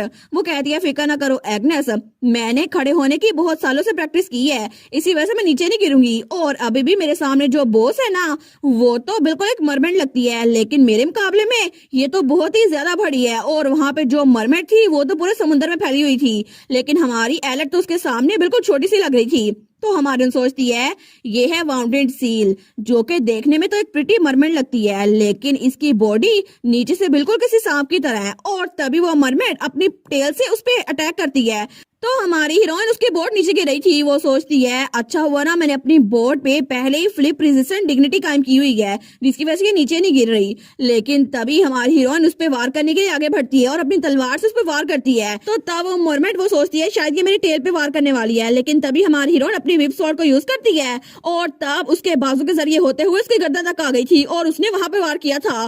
तो पूरे के पूरे समंदर में सिर्फ उस मरमेड की चीखें गूंज रही थी। लेकिन तभी हमारी हीरोइन तो जल्दी से भागती हुई उसके टेल के जरिए उसके चेहरे की तरफ आती है और वहां पे भी वार करती है। लेकिन थोड़ी देर बाद वो अपनी बोट में वापस आ गई थी।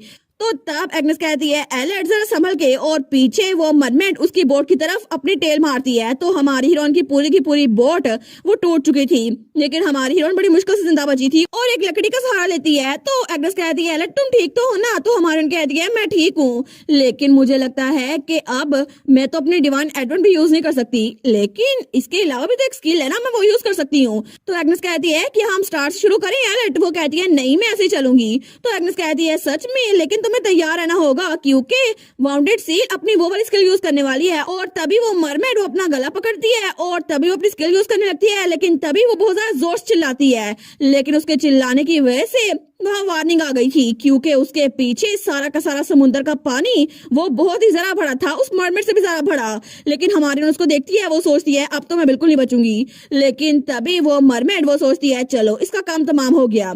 लेकिन थोड़ी देर बाद जब वो देखती है ना तो एलेट वहीं पर खड़ी थी। तो वो मरमेड तो बिल्कुल हैरान थी क्योंकि हमारी हीरोइन के नीचे अल्टीमेट सीज बैरियर था और उसकी वजह से हमारी हीरोइन बच चुकी थी। तो हमारी कहती है कैसा लगा तुम्हें? ये फील्ड ये मेरा फोर्ट्रेस है और यहाँ से तुम मुझे कुछ नहीं कह सकती। लेकिन तभी वो मरमेड उसको गुस्सा आ रहा था और वो पानी उसकी तरफ फेंकती है और अपनी टेल भी, ताकि वो मर जाए। लेकिन हमारी हीरोइन तो जल्दी से वहां से भाग रही थी और तभी वो तो बड़ी कॉन्फिडेंट होकर उस मरमेड पे हमला करती है। लेकिन थोड़ी देर बाद वो मरमेड हार चुकी थी और हमारी हीरोइन वहीं पर खड़ी थी। तो तभी नोटिफिकेशन आई थी कांग्रेचुलेशन, आपने 298 फ्लोर की वाउंडेड सील को हरा दिया है और इसकी वजह से आपको रिवार्ड मिले हैं। वो कहती है अच्छा हुआ ना ये रिवार्ड मुझे मिल गए हैं, एक मरमेड स्टेयर है और दूसरा लॉर्ड हाफ की स्ट्रिंग है जिनको मैं बहुत सारे पोशन में यूज कर सकती हूँ। लेकिन तभी एग्नेस कहती है ये तो बड़ा इंप्रेसिव था, मुझे लगता था कि तुम इसको हरा नहीं पाओगी, लेकिन अब तो तुम आराम से एस क्लास के डंजन को भी हरा सकती हो।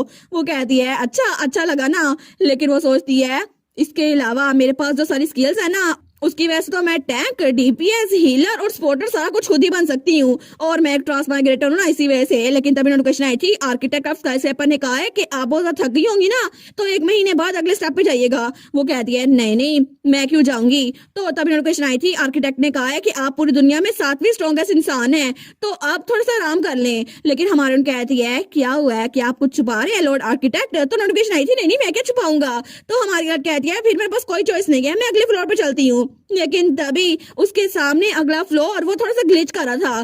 तो हमारी सोचती है क्या? लेकिन तभी वहां पर नोटिफिकेशन आई थी आर्किटेक्ट ऑफ स्काईस्क्रैपर वो तो साइलेंट स्क्रीम कर रहे हैं। तो वो सोचती है 1 मिनट ये क्या हो रहा है? ऐसा तो कभी भी नहीं हुआ जब मैं किसी नए फ्लोर पे गई हूँ, ये तो बिल्कुल ऐसा महसूस हो रहा है जैसे कि मैं टेलीपोर्ट हो रही हूँ। जैसे किसी और जगह में जा रही हूँ इसी दुनिया में। लेकिन तभी हमारी अपनी आंखें खोलती है तो उसके सामने जंगल था। तो हमारन कहती है क्या तो नोटिफिकेशन आई थी आप एंटर हो चुकी हैं स्लाइम फार के केव में जो कि एस क्लास का डंजन है। तो हमारन कहती है आखिर हो क्या रहा है लॉर्ड आर्किटेक्ट, और जरा देखे सही ये सारा स्लाइम।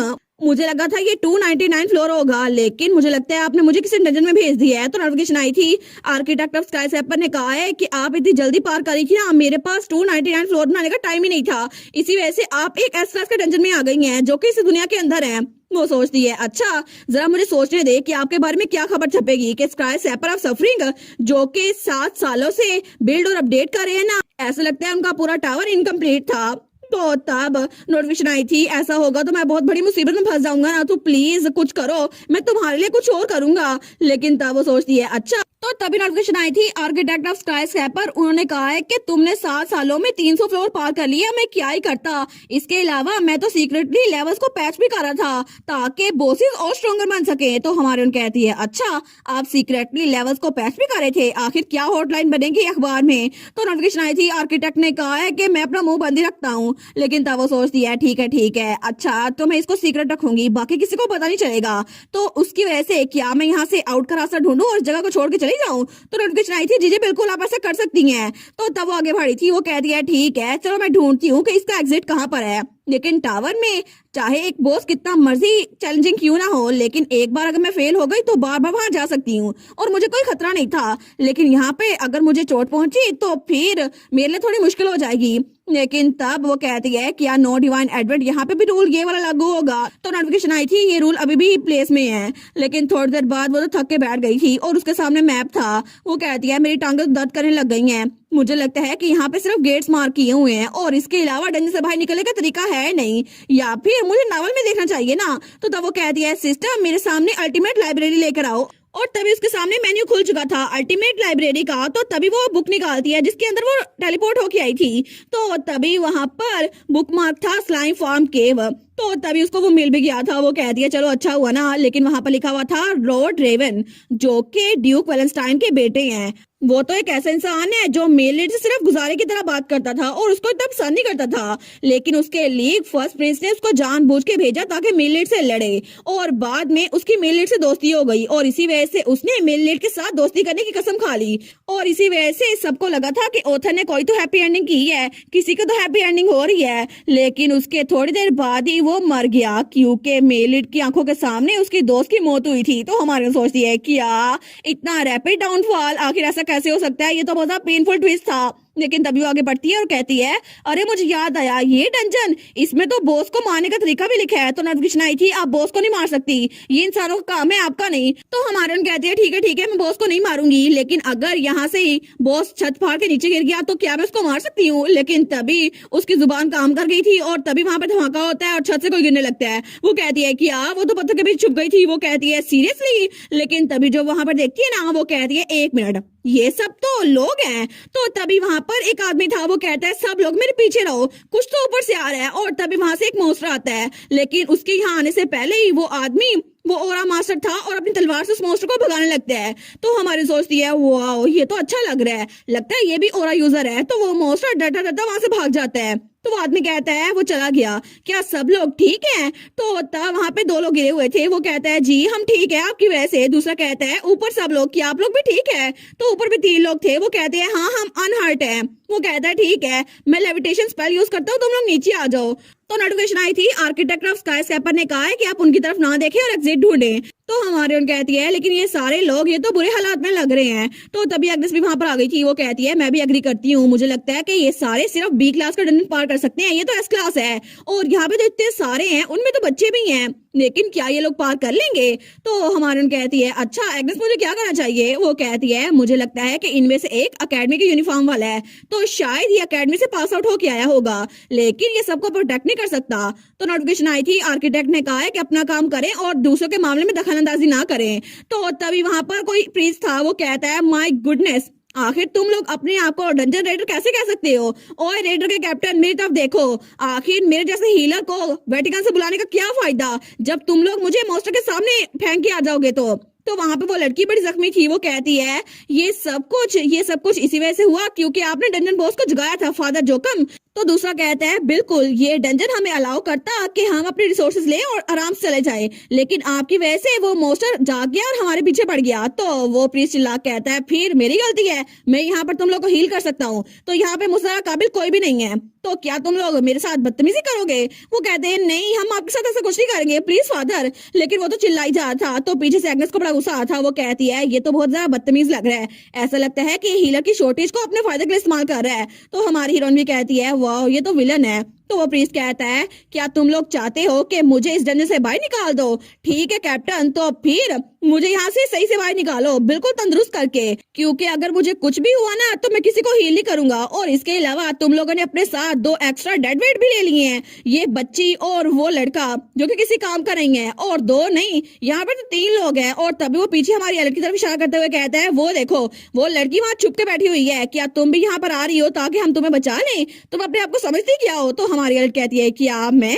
वो सोचती है मैं पकड़ी गई, अब ये लोग क्या कहेंगे? तो वो प्रीस्ट वो तो चिल्लाई जा रहा था तुम जो कोई भी हो ना, हम तुम्हें अपने साथ नहीं लेके जाएंगे, अगर तुम्हें खुद को बचाना है ना तो खुद ही बचाओ, और इसी वजह से मैं यहाँ पे 8 लोग को हील बिल्कुल नहीं करूंगा। तो एग्नेस वहां से गायब होते हुए कहती है गोश, मुझे तो सच में ये आदमी बिल्कुल नापसंद है, मुझे तो ये मोस्टर से भी ज्यादा नापसंद है, गुड लक इससे छुटकारा हासिल करना रिक्रूट एलेट। लेकिन तब वो आदमी तो चिल्लाई जा था। वो कहता है इस बार उसमें से और मुझमें से किसी एक को चूज करो। लेकिन तभी वो लड़कियों वाली एक्टिंग करते हुए कहता है अब चूज करो ना, शायद मैं या फिर वो लड़की। लेकिन तब हमारी लड़की सोचती है क्या ये क्या ड्रामे कर रहा है, आखिर मैं इस ड्रामे के अंदर क्यों फंस गई हूँ, आखिर इन लोगों ने मुझे देखा ही क्यों, इससे अच्छा मैं छुप के निकल जाती। लेकिन ये बदतमीज आखिर बातें क्या किए जा रहा है? हमें वही प्रीस्ट दिखा जाता है जो एक बार फिर से कहता है अब चूज करो मैं या वो लड़की। लेकिन तभी वो नाइट वो हमारी एलेट के सामने आता है। वो कहता है आखिर आप इस मौके पे ये सब कुछ कैसे कर सकते हैं? मुझे लगा था कि आप गॉड को सर्व करते हैं, लेकिन आप जो कर रहे हैं उसको देखकर तो लगता है आपको दूसरों की फिक्र नहीं है, और अगर ऐसे चलता रहा ना तो फिर मैं इस ग्रुप को छोड़ के चला जाऊंगा, और इसीलिए मैं आपको बिल्कुल प्रोटेक्ट ही करूंगा। तो हमारे सोचती है क्या यहाँ पर एक इंसान है जो कि जस्टिस को समझता है, ये तो अच्छा इंसान लग रहा है मुझे। लेकिन तभी हमारी एलेट उसको बुलाती है और कहती है हे क्या तुम मुझे अपना लेफ्ट आर्म दिखा सकते हो? वो कहता है मेरा लेफ्ट आर्म, लेकिन क्यों? तो हमारी एलेट उसका हाथ पकड़ती है और उस पर हीलिंग शुरू करती है, और तभी उसका हाथ वो बिल्कुल ठीक हो गया था। वो कहता है क्या क्या ये हीलिंग है? तो वहां के बाकी लोग वो भी कहते हैं वाओ देखो सही ये एक हीलर है, उसके अलावा ये तो बहुत ज्यादा स्किल्ड भी है। तो वो लड़का भी कहता है माय गुडनेस, मैंने कभी भी इतनी पावरफुल हील स्किल कभी नहीं देखी। तो हमारी अलर्ट कहती है तुम इस सारे वक्त में अपने लेफ्ट आर्म को छुपाए हुए थे क्योंकि वहां पे इंजरी थी, है ना? मैं समझ सकती हूँ तुम्हें दूसरों की फिक्र है, लेकिन अपना भी ध्यान रखा करो। तो वो लड़का उसको देखता है, वो सोचता है क्या इसने मुझे सच में हील कर दिया। लेकिन हमारी अलर्ट सबके सामने आती है और कहती है सब लोग जिन जिन को इंजरीज आई है ना मेरे सामने आ जाओ, मैं सबको हील कर दूंगी। तो वो लोग कहते हैं थैंक गुडनेस, सच में क्या तुम मेरे वाउंड को देख सकती हो? लेकिन पीछे वो प्रीस्ट उसको तो बड़ा गुस्सा आ रहा था। वो सोचता है थोड़ी देर पहले ये सारे मेरे पीछे थे कि मुझे हील करो, लेकिन तब वो चिल्ला कहता है बस बहुत हो गया, अभी उससे दूर हट जाओ। तो सब लोग कहते हैं क्या अभी तक इसका दिमाग ठिकाने पे नहीं आया? क्या अभी भी ये चाहता है कि सब लोग इसके पीछे रहे? लेकिन तभी वो सबको पीछे धकेल के एलेट के पास आता है और कहता है सिस्टर आप तो बहुत ज्यादा प्रीशियस इंसान है ना? मैं तो चाहता हूँ आपके कपड़े गंदे ना कर दें, और आपने प्रीस्टेस का ड्रेस नहीं पहना हुआ ना, इसलिए मुझे पता नहीं चला था, मैं तो यहाँ आपको असिस्ट करने के लिए आया हूँ सिस्टर। लेकिन पीछे से वो लोग कहते हैं क्या इतनी जल्दी इसने अपनी टोन बदल ली? दूसरा कहता है मैंने कभी इमेजिन नहीं किया था कि फादर जोकम को किसी के साथ इतना फ्रेंडली देखूंगा। और तब थोड़ी देर बाद वो लोग गोल दायरे में खड़े हुए थे। तो तब उनमें से कोई कहता है ठीक है हम लोग यहाँ ट्रेवल कर ही रहे हैं तो अपने आप को इंट्रोड्यूस क्यों नहीं करवा देते? तो सबसे पहले एक लड़की शुरू करती है। वो कहती है मैं हूँ एने, यहाँ की कैप्टन जो कि गोल्डन एप्पल रेडर्स में से है। तो तब वो प्रीस्ट कहता है मैं हूँ जोकम, मैं आपका फेट में ब्रदर हूँ। तो तभी वहां पर 2 बहन भाई भी थे। वो कहता है मेरा नाम काइल है और ये मेरी बहन है काना, हम दोनों इकट्ठे काम करते हैं गोल्डन एप्पल रेडर के लिए। तो वहां पे एक मेज भी था। वो कहता है मैं हूँ सेजिन। लेकिन वहां पे एक बच्ची थी, वो कहती है मैं हूँ फ्रीज। और वहां पे वो जो ब्लैक में था ना, वो कहता है मेरा नाम है ऐश। तो हमारी हीरोइन के साथ जो नाइट खड़ा था वो कहता है तुम मुझे रे कह सकती हो। हमारी कहती है अच्छा तुम सबसे मिलकर बहुत ज्यादा खुशी हुई, मैं हूँ एलेट। लेकिन तभी नोटिफिकेशन आई थी, आर्किटेक्ट कह रहे हैं कि अभी अपने आप को इंट्रोड्यूस करवाने का टाइम नहीं है। वो सोचती है कि इसके अलावा भी कोई टाइम होगा इंट्रोड्यूस करवाने का, लेकिन नोटिफिकेशन आई थी, आर्किटेक्ट कह रहे हैं अपने काम से काम रखें और अभी यहाँ से निकल जाएं। लेकिन तभी वो बच्ची कहती है आखिर तुम यहाँ पर अकेली कैसी आ गई एलेट? तो एलेट कहती है वेल वो तो तब वो कैप्टन कहती है हमें एग्जिट को ढूंढना होगा, तो चलते चलते बातें कर लो। तो तब हमारी एलिट ने उस बच्ची का हाथ पकड़ लिया था। तो तब वो बच्ची कहती है क्या यहाँ पे बहुत बड़ा गड्ढा खुदा था ना और उसके अंदर तुम आ गई जब तुम सो रही थी मेरी तरह, है ना? हमारी सोचती है क्या इसके साथ ऐसा हुआ था? वो कह रही है हाँ वेल मैं भी सोते हुए यहाँ पर आई थी, लेकिन वो बच्ची कहती है मैं भी यहाँ पर सो रही थी और मुझे पता नहीं चला, लेकिन इनके बहुत सारे स्लाइम मॉन्स्टर थे, ये बहुत सारा डरावना था, लेकिन सर नाइट ने मेरी जान बचाई। तो वो नाइट कहता है कि यार मैंने मुझे तुमने सर नाइट बोला, तुम मेरा नाम भी तो ले सकती हो, एलेट का नाम ले तो रही हो। तो वो बच्ची कहती है नहीं पापा ने कहा है कि कोई भी आदमी जिसने अकेडमी का यूनिफॉर्म पहना हो ना वो सर नाइट ही है। तो एलेट कहती है मैं तुम्हें तुम्हारे नाम से बुला सकती हूँ और तुम्हारे साथ फ्रेंडली हो सकती हूँ क्योंकि मेरा भाई भी नाइट अकेडमी में जाता है। वो कहता है नहीं थैंक यू, वो सोचता है ये मेरा मजाक उड़ाने की कोशिश कर रही है। तो एलेट कहती है एनीवेज क्या मैं आपसे कुछ पूछ सकती हूँ मिस्टर कैरेट? वो कहता है अच्छा तुम मेरे बारे में क्यूरियस हो तो चलो मैं अपने आप के बारे में तफसील से बता देता हूँ। मैं हूँ एक सैल्यूटोरियन जो कि नाइट अकेडमी में है और हम 117 बैच है, लेकिन मैं अपनी नाइट अकेडमी से पास आउट होने से पहले यहाँ पर इन लोग को असिस्ट करने के लिए आया हूँ क्योंकि मैंने एक मर्सनरी के तौर पर अप्लाई किया था और इसी वजह से इन सब की जिम्मेदारी मुझ पर है। तो हमारे कहती है वाह एक सैल्यूटोरियन, ये तो बड़ा औसम है, कांग्रेचुलेशन। तो वो कहता है थैंक यू, ऐसा सुनना अच्छा लग रहा है। तो तब वो कहती है तुम तो बहुत अजीब लग रहे हो, ऐसा लगता है तुम्हें खुशी नहीं हुई कि तुम सैल्यूटोरियन हो, क्या वैलिडिक्टोरियन की वजह से? वो कहता है हाँ वेल उसकी वजह से भी तो है, और वैलिडिक्टोरियन वो फर्स्ट प्लेस पे होते हैं और अकेडमी में अगर वो इंसान ना होता ना तो हमेशा मैं ही फर्स्ट टॉप पे होता। तो हमारी कहती है अच्छा मेरा भाई भी इस साल ग्रेजुएट होने वाला है, वो भी तुम्हारी क्लास में होगा। तो तब वो नाइट कहता है अच्छा आपके भाई का नाम क्या है? तो हमारी कहती है प्रिंस। तो वो बेचारा तो बिल्कुल फ्रीज हो गया था। वो कहता है प्रिंस, आपने बोला प्रिंस? हमारी एलिट कहती है अच्छा तुम मेरे भाई को जानते हो, उसने तो इस साल ग्रेजुएशन में स्पीच भी दी थी। तो तभी वो नाइट उससे बड़ा दूर हो गया था। एलिट कहती है क्या हुआ? वो कहता है नहीं मुझे माफ कीजिएगा, असल में मुझे पिंक बालों वालों से बहुत सारी एलर्जी है तो इसीलिए थोड़ी सी डिस्टेंस बना के रखते हैं। वो सोचती है इसको क्या हुआ, क्या इसको मेरे भाई से कोई मसला है, लेकिन तब वो तो और दूर हो गया था। तो तभी वो ब्लैक रोब वाला उसके पास आता है। वो कहता है कितना इंटरेस्टिंग है, वो जरूर अजीब सी टोन वाला होगा लेकिन फिर भी वो सबके साथ पोलाइट है, लेकिन ऐसा लगता है कि एली वो तुम्हारे साथ डिफरेंट है। तो हमारी कहती है एली तुमने मुझे मेरे निकनेम से बुलाया, लेकिन आखिर तुम ऐसा क्यों कर रहे हो? वो कहता है मैं तो बस तुम्हारे साथ फ्रेंडली होना चाहता था, तुम भी मेरे साथ कैजुअल हो सकती हो। वो कहती है ठीक है, लेकिन बाय द वे तुम इस डंजन में क्या कर रहे हो, तुम तो इस पार्टी के साथ आए भी नहीं थे।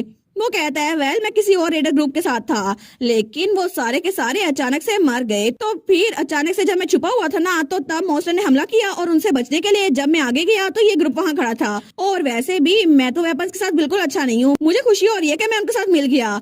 और तब वो कहता है एनीवेज हीलर्स का ग्रुप से दूर रहना सेफ बिल्कुल भी नहीं है, तो मेरे करीब रहो ठीक है और हमारे साथ चलो। तो एली कहती है ठीक है, लेकिन तभी उसके लॉकेट में से हमारी एग्नेस कहती है एलेट वो लड़का झूठ बोल रहा है, तुम्हें उसे केयरफुल रहना चाहिए क्योंकि ऐसा लगता है कि वो वेपन्स में बहुत ज्यादा शातिर है और डेफिनेटली वो तो वेपन्स अच्छे से यूज कर सकता है, लेकिन वो तुमसे झूठ बोल रहा है और मुझे लगता है कि वो एक असैसिन है जो कि डबल डैगर को आसानी से यूज कर सकता है, तो तुम्हें उससे बच के रहना चाहिए। तो एलेट कहती है ठीक है। तो वो सोचती है एग्नेस तो वेपन मास्टर है और उसने उस लड़की की पहचान कर ली, लेकिन मुझे भी पता है कि आखिर ये इंसान है कौन क्योंकि मैंने भी नावल पढ़ रखा है और ये है ऐश नाइट। ये फर्स्ट क्लास का असैसिन है जो कि गिल्ड ऑफ असैसिन के लिए काम करता है जिसका नाम नाइट हॉक है और इसको गिल्ड मास्टर ने खुद यहाँ पर भेजा है।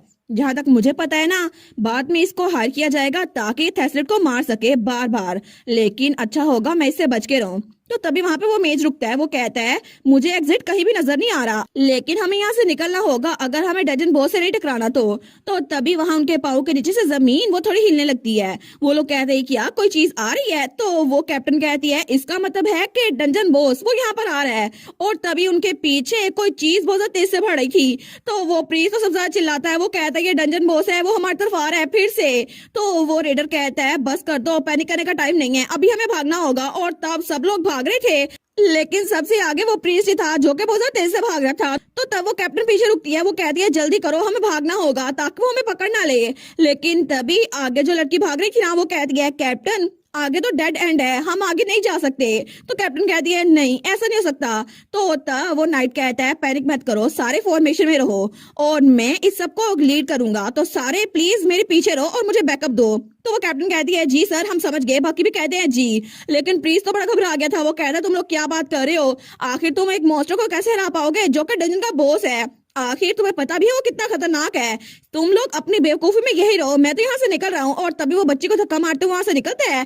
तो हमारी कहती है फ्रीज ये बच्ची, लेकिन तभी हमारी उस बच्ची को पकड़ लेती है। वो कहती है 1 मिनट तुम गलत डायरेक्शन में जा रहे हो। तो तभी वो प्रीस्ट जब अपने सामने देखते हैं ना, तो उसके सामने वही मॉन्स्टर था जो कि इस वक्त बहुत ही ज्यादा खतरनाक लग रहा था और उसका एक नहीं बहुत सारे मुंह थे। तो तभी वो मॉन्स्टर उस प्रीस्ट को एकदम अपने मुंह में रखता है और उसी वक्त निगल लेता है, लेकिन वहां पर वो सारे के सारे मुंह और जरा बड़े होते जा रहे थे। तो हमारी कहती है क्या, और वो बच्ची भी चिल्लाती है। तो नोटिफिकेशन आई थी आर्किटेक्ट ऑफ स्काईस्केपर, वो भी उनके साथ ही चिल्ला रहे हैं। तो हमारी कहती है चलो डंजन मास्टर यहाँ पर आ ही गया, ये है ऑब्सेरा ऑफ डीमन डिवोवर। तो सब लोग कहते हैं कि तो डंजन बॉस है ना, सभी सब समझ के रहो। लेकिन तभी वो डंजन बॉस बाकियों पे भी हमला करता है और बाकी इसको डोज कर रहे थे, लेकिन तभी नीचे से जमीन और ज्यादा हिली जा रही थी। वो लोग कहते हैं ऐसा लगता है जमीन के नीचे और भी कुछ है। तो वो कैप्टन कहती है जमीन सिर्फ हिल नहीं रही, इसका मतलब है कि ये डंजन बॉस अभी तक पूरा जमीन से बाहर नहीं निकला। और तभी वो जमीन के अंदर से जो निकल रहा था ना, तो उसका 1 2 3 नहीं, उसके तो हजारों मुंह थे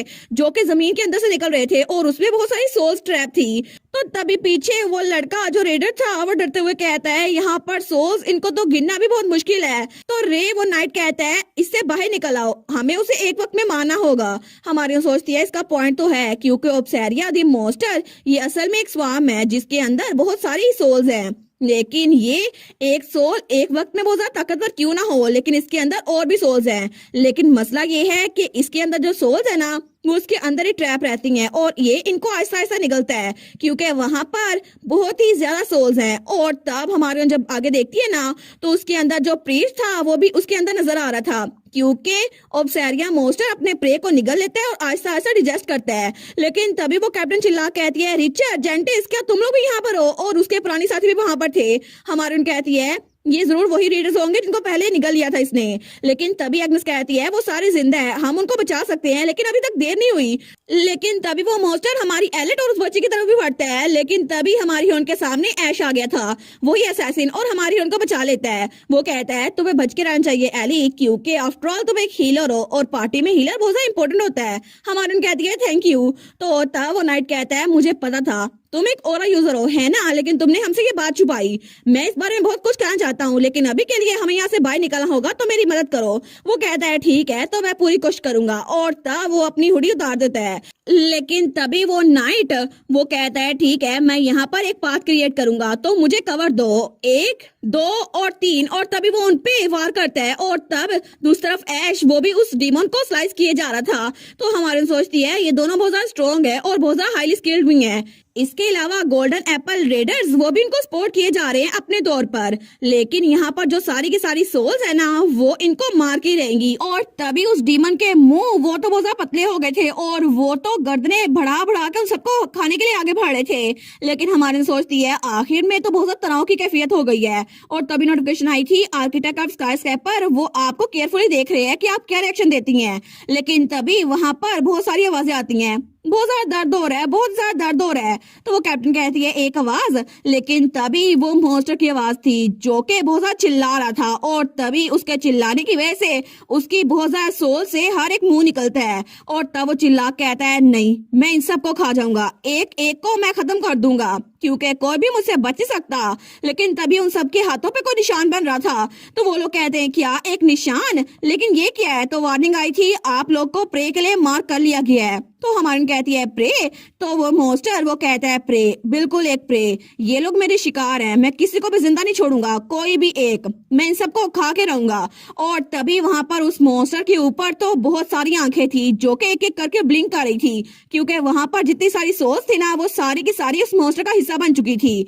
और तभी वहां पर तो सब घबरा गए थे। वो कहते हैं कोई फायदा नहीं, हम सब मर जाएंगे, कोई तो हमारी हेल्प करो, हम सच में मरने वाले हैं। तो वो बच्ची भी रोते हुए कहती है ये हम सबको खा जाएगा, मुझे घर जाना है। लेकिन हमारी हीरोइन वो सोचती है नहीं, मैं इन सबको मरने नहीं दूंगी। तो एग्नेस कहती है एलेट। और तभी वो नाइट रे कहता है तुम्हारा नाम ऐश है ना। तो असैसिन कहता है हाँ। तो फिर वो नाइट कहता है अभी सबको लो और यहाँ से भाग जाओ, मैं इस बॉस को डिस्ट्रैक्ट करने की कोशिश करता हूँ, मैं प्रॉमिस तो नहीं कर सकता ये कितना ज्यादा चलेगा, लेकिन फिर भी कुछ टाइम मिल जाएगा। तो वो असैसिन कहता है तुम सीरियस हो। आखिर तुम इतना मजाक कैसे कर सकते हो इतने सीरियस हालात में? तुम हमारे हाथों पे ये निशान देख रहे हो ना, इसका मतलब है कि अगर हम यहाँ से बाहर भी निकल गए ना तो हमारी बाकी की पूरी जिंदगी हमारा पीछा करेगा और हमें खाए बगैर जीने नहीं देगा। क्योंकि यहाँ पर मरना इससे ज्यादा अच्छा है कि हम लोग हमेशा पूरी जिंदगी भागते रहे, और इसी वजह से मैं यहाँ पर तुम्हारे साथ लड़ूंगा। तो रे वो कहता है आखिर ये सब कुछ क्यों हो गया? तो असैसिन कहता है अच्छा ये सब कुछ कैसे हो गया? अगर हम लोग उसी वक्त यहाँ से भाग जाते थे ना जब हमने इस मॉन्स्टर को देखा था तो तब हम बच सकते थे, लेकिन बाकी सब बिल्कुल ठीक कह रहे हैं, कोई उम्मीद नहीं है, हम सबको यहीं पर बनना होगा। लेकिन तभी हमारी एलिट वो आगे बढ़ती है और तब वो कहती है मैं इन सबको ऐसा कुछ नहीं करने दूंगी। और तब वो कहती है लॉर्ड आर्किटेक्ट, तो नोटिफिकेशन आई थी आर्किटेक्ट ऑफ स्काईस्केपर, वो कह रहे हैं कि हमें पता है आप क्या कहना चाहती हैं। तो हमारी कहती है बिल्कुल आपने बिल्कुल ठीक गैस किया, मुझे माफ कीजिएगा लेकिन अब सबको पता चल जाएगा कि आपने गलती से मुझे एक डंजन में भेज दिया है। और तभी वो अपनी पावर यूज करने लगती है, लेकिन तब वहां पर सीज बैरियर आ गया था जो कि कैसल था और उसकी वजह से वो मॉन्स्टर पे हमला नहीं कर पाता। लेकिन तभी वो सारे कहते हैं क्या ये कैसल वाज है, क्या ये हमें प्रोटेक्ट कर रही हैं? लेकिन तभी वो मॉन्स्टर उसके कैसल पे हमला करता है, लेकिन हमारी हीरोइन के कैसल की वजह से वो लोग प्रोटेक्टेड थे और वो मॉन्स्टर आगे नहीं बढ़ पाता। तो सब लोग कहते हैं क्या ये क्या हो रहा है? तो एलेट कहती है बिल्कुल अब मैं लड़के रहूंगी। तो वो उस बच्ची को नीचे उतारती है और कहती है तुम्हें पता है ना तुम्हें क्या करना है? वो बच्ची कहती है एलेट क्या तुमने हमारी जान बचाई? तो एलेट कहती है हाँ फ्रीज अब तुम जहाँ पे हो ना वहीं पर रहना, ठीक है? यहाँ से हिलना मत जब तक ये सब कुछ खत्म नहीं हो रहा था। तो पीछे से वो नाइट और असैसिन आए थे, वो लोग कहते हैं क्या एली ये तुमने सब कुछ खुद किया है? मुझे यकीन नहीं होता तुम्हारे पास डिवाइन पावर इतना पावरफुल है।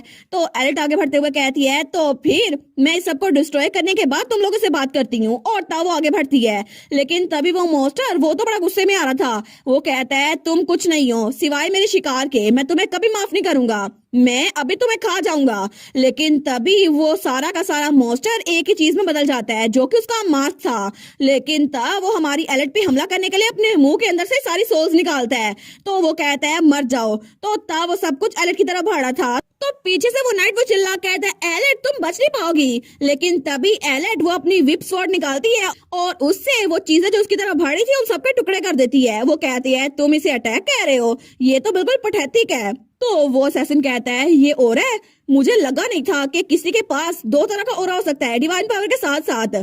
तो वो नाइट कहता है ये पॉसिबल हो सकता है, और ये स्वॉर्ड टेक्निक ये तो बिल्कुल एग्नेस द हीरोइन की स्वॉर्ड टेक्निक की तरह मिलती है और ये तो बहुत ज्यादा पावरफुल है, इसको सीखना तो बहुत ज्यादा मुश्किल है। लेकिन ये तो इसको इतनी फ्लॉलेसली चला रही है, ऐसा लगता है इसने खुद एग्नेस से ये सब कुछ सीखा है। लेकिन वो सोचता है ये तो बहुत ही ज्यादा रिमार्केबल है, एक स्वॉर्ड मास्टर जिसके पास डिवाइन पावर्स भी हैं, ये तो सच में डुअल एबिलिटी यूजर्स है जो कि दुनिया में बहुत कम देखे जाते हैं। लेकिन तभी हमारी एलेट वो कहती है ओए मॉन्स्टर तुम कितने बदसूरत दिखते हो ना, अपना चेहरा देखे कभी कोई क्रीम भी लगा लिया करो। लेकिन तब वो मॉन्स्टर उसको गुस्सा आ रहा था, वो कहती है तुम्हारा मास्टर तुम्हें कैसे बर्दाश्त करता होगा, मुंह तो धो लिया करो जरा अपना। लेकिन तभी वो मॉन्स्टर उसको बड़ा गुस्सा आ रहा था, तो हमारी वो सोचती है एब्सेरिया ये तो डीमन लॉर्ड का पेट था नावल में, तो अगर मुझे गलती नहीं हुई तो जो मैंने कहा है ना इससे ही गुस्सा होगा। तो तभी वो मॉन्स्टर वो गुस्से में आगे बढ़ने लगता है और हमारी एलेट को खाने लगता है। लेकिन वो सोचती है अब मैंने इसको गुस्सा दिला दिया है तो अब अगला स्टेप सिर्फ एक ही है कि मुझे इसके मांस को मारना है जो कि इसकी बॉडी का मेन पार्ट है। लेकिन इसके मांस को हट करना ये काफी नहीं होगा, और तभी उसके दांत एलेट की तलवार के अंदर जकड़ गए थे। वो सोचती है क्योंकि अभी के लिए मुझे इसके मुंह से होते हुए इसके गर्दन तक जाना होगा, और तब उसने ऐसा ही किया था और उसकी गर्दन पीछे से वो सारी की सारी विप स्वॉर्ड के इर्द गिर्द जमा हो गई थी और हमारी हीरोइन की विप स्वॉर्ड वो उस गर्दन को काट रही थी। तो हमारी कहती है बस थोड़ा सा और ये खत्म हो जाएगा। लेकिन तब वो उस पे लगातार हमला किए जा रही थी और वो मॉन्स्टर बहुत ज्यादा तड़प रहा था। लेकिन तभी पीछे से उसकी गर्दन जिसके जरिए उसका मास्क अटैच था ना वो टूटने लगती है। तो वो कहता है नहीं मुझे रिकवर होना होगा, बस थोड़ी देर और, बस थोड़ी देर और। लेकिन एलेट उसने एक ही बार में उसकी गर्दन पूरी की पूरी तोड़ दी थी और तब हमारी एलेट जीत चुकी थी। और पीछे खड़ा रे जो कि एक नाइट था वो सोचता है इस लड़की के भाई की वजह से मुझे पिंक हेयर एलर्जी हो गई थी। लेकिन ये सारे के सारे पर्सनल सेंटिमेंट्स ये इस वक्त कुछ नहीं थे जब मैंने अपने सामने इतनी ओवरवेलमिंग पावर देखी। और जब इसने इसकी बॉडी को जमीन पे गिराया और उसके ऊपर पांव रख के खड़ी हो गई और तब रे की सिर्फ पिंक हेयर एलर्जी दूर नहीं हुई बल्कि उसे पिंक हेयर से प्यार हो गया और तब उसे पता चला कि पिंक हेयर लहराते हुए भी कितने सारा खूबसूरत लगते हैं। और तब हमारी हीरोइन ने उसके आंख में तलवार मार के सब कुछ खत्म कर दिया था। लेकिन तभी नोटिफिकेशन आई थी आर्किटेक्ट ऑफ स्काई स्क्रैपर, वो तो जल्दी से यहाँ आए हैं और इनको शौक है कि आपने डंजन बॉस को मार दिया। तो तभी बाकी नोटिफिकेशन भी आई थी, स्केल दैट जज द सॉइल और एडवोकेट ऑफ कॉन्फिडेंशियलिटी और क्रिटिक दैट बैलेंस, वो सारे के सारे यहाँ आ गए हैं कि आखिर ये सब कुछ कैसे हो गया। और एडवोकेट ऑफ कॉन्फिडेंशियलिटी वो आपको घूर रहे हैं, वो सोचती है मैंने कुछ भी नहीं किया, ये सारी की सारी गलती आर्किटेक्ट की है। तो सारे के सारे ऑफिसर उसको तो खेल के लेके जा रहे थे, लेकिन एडवोकेट ऑफ कॉन्फिडेंशियलिटी वो पीछे रह गया था ताकि एलर्ट पे नजर रख सके। तो एलर्ट कहती है ठीक है अब मैं क्या ही करूं। लेकिन तभी वो सारे के सारे लोग उसके पास आ गए थे, वो कहते हैं थैंक यू सो मच हमारी जान बचाने के लिए। तो वो लड़की कहती है मैं कभी भी भूलूंगी नहीं कि आपने हमारी जान बचाई है और हम तो हमेशा आपका शुक्रिया अदा करेंगे। तो एलर्ट कहती है नहीं नहीं कुछ नहीं है। तो वो लड़का कहता है ये कुछ भी नहीं है, मैं तो हमेशा याद रखूंगा इस बात को और मैं तो अपने बच्चों का नाम भी आपके नाम पे रखूंगा। तो वो लड़की कहती है बिल्कुल, मैं तो अपने पोते पोतियों का नाम भी आपके नाम पे रखूंगी। तो अलर्ट कहती है बस बहुत हो गया, इतना भी आगे जाने की जरूरत नहीं है। और तब वो दिल में सोचती है ये तो बड़ा मुश्किल लग रहा था, लेकिन एस क्लास का मोस्टर मेरे सामने तो कुछ भी नहीं था, इसको तो मैं आराम से हरा सकती थी। लेकिन तभी वो प्रीस्ट कहता है आखिर तुम लोग क्या तमाशा लगाए हुए हो, ऐसा तो नहीं है ना उसने एस क्लास के बॉस को खुद ही मार दिया, हम सब ने भी उसकी हेल्प की थी ना। और वैसे भी अगर तुम लोग को खत्म हो गया हो ना तो गुड बाय कहो और निकलो यहाँ से, तुम लोग रास्ते को ब्लॉक कर रहे हो।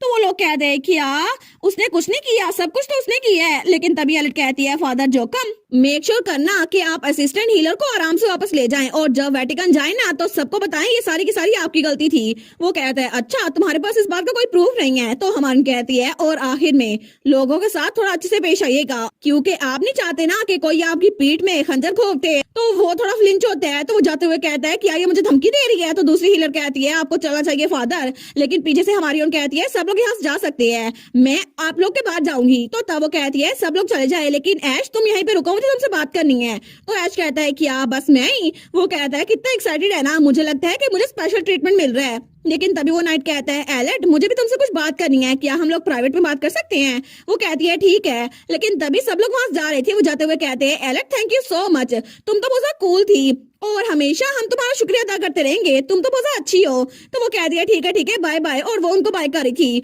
लेकिन उनके जाने के बाद वो रे से कहती है तुम्हें तो पिंक हेयर से एलर्जी नहीं थी, क्या मैं तुमसे थोड़ा सा दूर ना हट जाऊं। वो कहता है नहीं अब मुझे कोई एलर्जी नहीं है। वो कहती है ठीक है मैं तो मजाक कर रही थी, क्या तुम मुझे बताओ कि तुमसे क्या बात करना चाहते थे। वो कहता है ठीक है मुझे तुम्हें कुछ ऑफर करना है। और ऐश वो असैसिन वो थोड़ा दूर बैठा था, अपनी बारी का इंतजार कर रहा था। तो तब रे नाइट कहता है तुम डचिया वेलेंस्टाइन ने प्लीज एक बार विजिट करना, मैं चाहता हूँ कि मेरी जान बचाने के लिए तुम्हें थैंक यू बोलूं। तो हम कहती है क्या डचिया वेलेंस्टाइन, इसका मतलब है कि तुम लॉर्ड रेवन वेलेंस्टाइन हो। वो कहता है हाँ मैं हूँ। तो हमारे उन पीछे मुंह करती है, वो सोचती है क्या मुझे लगा नहीं था कि ये ही है रेवन वेलेंस्टाइन। लेकिन तभी नोटिफिकेशन आई थी एडवोकेट ऑफ कॉन्फिडेंशियलिटी ने कहा है कि आपको स्टोरी लाइन को चेंज नहीं करना चाहिए। वो कहती है लेकिन मुझे क्या पता था, असल स्टोरी में तो लिखा हुआ था वो एक वैलिडिक्टोरियन है, लेकिन ये आदमी ये तो सिर्फ एक सैलिटोरियन है। तो ये बात उस आदमी के दिल में जाके लगती है। तो वो कहता है कि आप डिसअपॉइंटेड है कि मैं एक वेलेंस्टाइन हूँ लेकिन फिर भी एक वैलिडिक्टोरियन नहीं हूँ। वो कहती है नहीं मेरा ये मतलब नहीं था। लेकिन वो कहता है मुझे पता है आप प्रिंस की बहन है ना, क्योंकि इस अकेडमी में वैलिडिक्टोरियन वो बना था और फर्स्ट रैंक पे आपका भाई है, मैं नहीं हूँ, और उसी की वजह से मैं सेकंड रैंक पर आया था। तो हमारे कहती है क्या, वो तो और भी शौक हो गई थी। वो कहती है मेरा भाई वो एक वैलिडिक्टोरियन बन गया, मतलब फर्स्ट प्राइज उसको मिला था, मुझे कोई आइडिया नहीं था। तो नोटिफिकेशन आई थी आपको तो किसी बारे में कोई आइडिया नहीं है, लेकिन ऐसा लगता है कि आप अपनी फैमिली को यूज करके स्टोरी को चेंज करना चाहती हैं। वो कहती है ये मेरी गलती कैसे हुई, मुझे तो कभी पता नहीं चला। तो एग्नेस कहती है तुमने कहा नहीं था कि प्रिंस ने ग्रेजुएशन स्पीच भी दी थी। वो कहती है मुझे लगा था शायद उसके दोस्त ने देने से मना कर दिया होगा इसलिए उसने दी थी। लेकिन तब पीछे से वो लड़का कहता है अहम कि आपने अपने आप से बातें करने खत्म कर दी। वो कहती है हाँ मैंने खत्म कर दी और अपने लॉकेट को ढक लेती है। लेकिन तभी उसकी तरफ हाथ बढ़ाते हुए कहता है तो फिर मैं आपको एक ऑफर करना चाहता हूँ, मैं चाहता हूँ कि आप मेरी डची में आए और मैं आपको एक नाइट अपॉइंट कर दूं, क्योंकि आपकी एबिलिटीज बहुत ज्यादा शानदार है और किसी ने भी अभी तक आपको कोई टाइटल नहीं दिया और कोई भी नोबल जो मार्कोस या उससे अबव का हो उसके पास अथॉरिटी है किसी भी इंसान को नाइट रख सके, और इसीलिए मैं चाहता हूँ आप मेरे साथ चले। तो हमारन कहती है थैंक यू लॉर्ड रेवन। वो कहता है इसका मतलब आप मेरे साथ चलेंगी। तो एलिट कहती है नहीं, असल में मैं तो एक ड्यूक को जानती हूँ और वो ड्यूक कोई और नहीं उसका ग्रैंडफादर ही था। वो कहता है मेरी प्यारी ग्रैंड डॉटर। लेकिन वो कहती है थैंक यू इस ऑफर के लिए। तो तब रे कहता है अच्छा तो आप एक ड्यूक को जानती हैं। हमारन कहती है हाँ बिल्कुल। वो कहता है आई गेस बस फिर यही बात है। वो कहती है अच्छा लेकिन आपको यही कहना था। वो कहता है जी बस मुझे लगता है मुझे चलना चाहिए, लेकिन तब वो निकलने लगता है और बड़ा उदास लग रहा था। वो कहती है लॉर्ड रेवन, मेरा मतलब है सर कैडेट, मुझे लगता है कि आप आगे जाके बहुत ज्यादा अच्छे नाइट बनेंगे और मैं आपकी डची को जरूर विजिट करूंगी जब मेरे पास टाइम हुआ। तब तक के लिए बाय बाय। तो वो कहता है ठीक है, मैं भी आपका इंतजार करूंगा, तो तब तक के लिए बाय। और उसके बाद वहां चला गया था, लेकिन पीछे वो और ऐश रह गए थे। तो ऐश कहता है क्या अब ये मेरी बारी है एली? मैं तो बहुत एक्साइटेड हूँ, क्या तुम मुझसे बात करना चाहती हो? तो एलिड उसके पास आता हुआ कहती है मेरे पास ज्यादा टाइम नहीं है, तो मैं सीधा पॉइंट पे आती हूँ। तुम एक असैसिनेशन मिशन पे थे, है ना? मुझे लगता है कि यहाँ पर जो सारे लोग गए हैं उनमें से एक तुम्हारा टारगेट था, लेकिन अगर तुम्हारा टारगेट वो बच्ची थी तो मैं तुम्हें यहाँ से जाने नहीं दूंगी। तो वो कहता है अच्छा, तो तुम्हें स्टार्ट से सब कुछ पता था, लेकिन क्या तुम उस बच्चे की बात कर रही हो? फ्रीज, लेकिन आखिर ये कैसी धमकी हुई एली? और तभी वो चाकू फेंकता है तो हमारी हीरोइन के गाल पे थोड़ा सा निशान लगता है और वहां से खून निकल आया था, लेकिन तभी वो चाकू पीछे पत्थर पे जाके लगता है। तो वो कहता है अगर तुम किसी को धमकी देने वाली हो ना, तुम्हारे हाथ में चाकू होना चाहिए, और तुम एक असैसिन को धमकी दे रही हो, तुम्हें नहीं लगता ये जरा खतरनाक होगा? तो तभी नोटिफिकेशन आई थी, एडवोकेट ऑफ कॉन्फिडेंशियलिटी ने कहा है कि अभी उसका सर फाड़ दे। उसकी हिम्मत कैसे हुई कि आपको चोट पहुंचाए?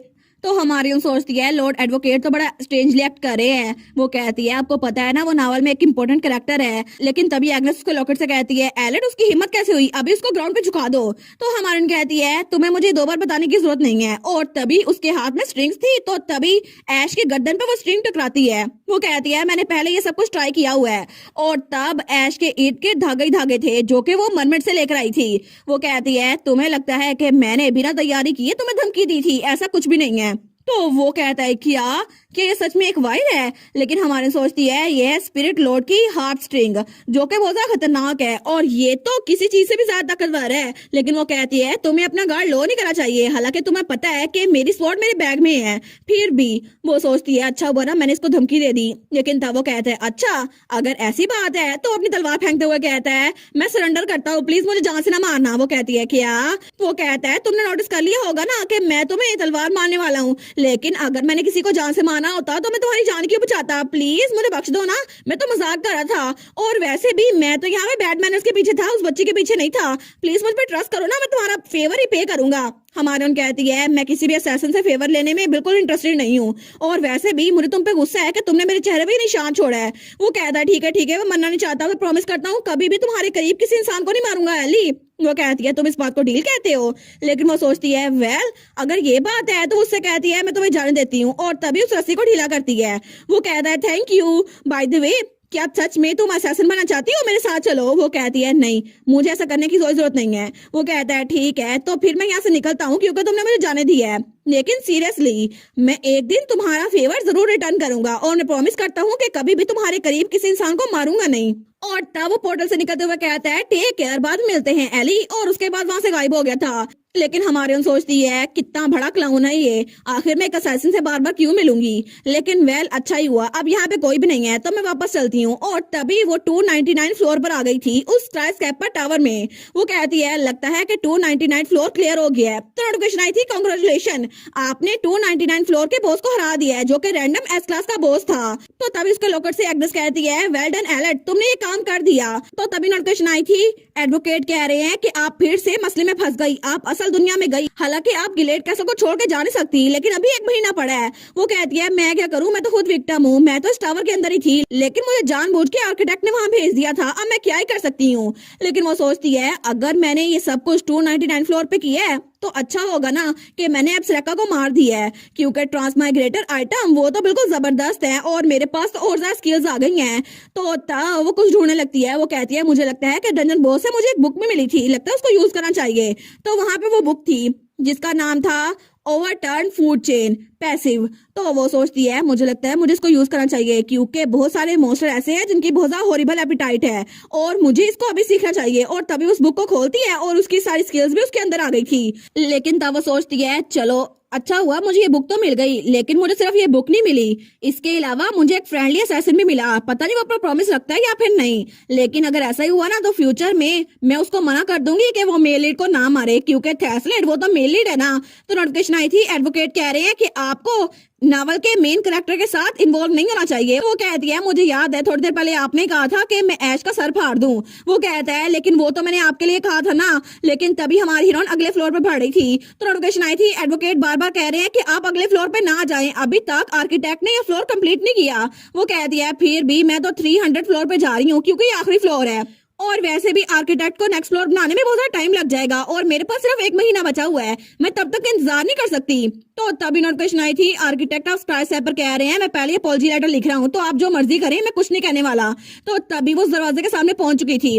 वो कहती है अच्छा तो ये है 300 फ्लोर का गेट, लेकिन ये भी कोई एस क्लास का डंजन होगा है ना। लेकिन तब अपनी तलवार पकड़ती है और उस दरवाजे को खोलने लगती है। तो तभी नोटिफिकेशन आई थी एडवोकेट बार बार कह रहे हैं कि नावल में चेंजेस ना करें, लेकिन अगर आप किसी मेन कैरेक्टर से मिली ना तो बड़ा मसला हो जाएगा। वो कहती है ठीक है फिक्र ना करो, अब हर बार तो मैं मेन कैरेक्टर से नहीं मिलने वाली ना, और ऐसा तो हो नहीं सकता ना कि इस बार फिर से कोई की कैरेक्टर यहाँ पर हो। लेकिन तभी वो दरवाजा खोलती है तो जब वो सामने देखती है वो तो बिल्कुल हैरान रह गई थी। तो नोटिफिकेशन आई थी आप hill of the holy and craft S class dungeon में दाखिल हो चुकी हैं। और तब सामने कोई और नहीं हमारा मेलिड थैसलिडी था जो कि जमीन पे बैठा हुआ था और उसके इर्द गिर्द रेड कलर के फ्लावर्स थे। तो एलिट कहती है क्या थैसलिड, कहीं ये वही तो नहीं। लेकिन तभी थैसलिड वो लड़ते लड़ते उसको भी कुछ एहसास होता है तो तब वो पीछे मुड़ के देखता है। वो कहता है एलिट क्या ये सच में तुम हो। लेकिन उस पे कोई हमला कर रहा था और तभी उसका वार हमारे थैसलिड को लगने वाला था। तो तब थैसलिड कहता है एलिट तुम यहाँ पर क्या कर रही हो। लेकिन एलिट कहती है क्या अगर इसने मेरी तरफ देखा और हमले को डॉज नहीं किया तो ये मर जाएगा। तो तभी वो जल्दी से उनके दरमियान आ जाती है। तो जो मॉन्स्टर उस पे हमला कर रहा था ना वो कह रहा है क्या अब ये कौन है। लेकिन एलिट उन दोनों के दरमियान आ गई थी। तो वहां पे जो भी हमारे हीरो थैसलिड पे हमला कर रहा था ना वो कहता है आखिर अब तुम कौन हो। लेकिन एलिट वो कहती है ओए तुम अभी भी उसको मार नहीं सकते क्योंकि तुम मेरे स्वीट पोटैटो को कुछ नहीं कर सकते। अगर तुमने अभी उसको मार दिया तो वो टाइम में वापस नहीं जा पाएगा। लेकिन तभी थैसलिड बहुत हैरान होकर उसको देखता है। वो कहता है क्या एलिट क्या तुम फिर से मुझे बचाने के लिए आ गई। लेकिन आखिर इसको कैसे पता कि मैं टाइम में वापस आता हूँ। तो तभी नोटिफिकेशन आई थी एडवोकेट ऑफ कॉन्फिडेंशियलिटी कह रहे हैं कि उनको पता था ये सब कुछ होगा और वो हॉरर में चिल्ला रहे हैं कि आखिर ऐसा कैसे हो सकता है। और इसी के साथ ये वाला पार्ट यहीं पर ख़त्म। तो आप लोग बताइएगा आप लोग को ये पार्ट कैसा लगा और वीडियो को लाइक और चैनल को सब्सक्राइब लाजमी कीजिएगा। बाकी वीडियोस का लिंक भी स्क्रीन पर नज़र आ रहा होगा तो काइंडली उनको भी चेकआउट कर ले। और thank you so much for watching my videos. Stay safe, bye bye.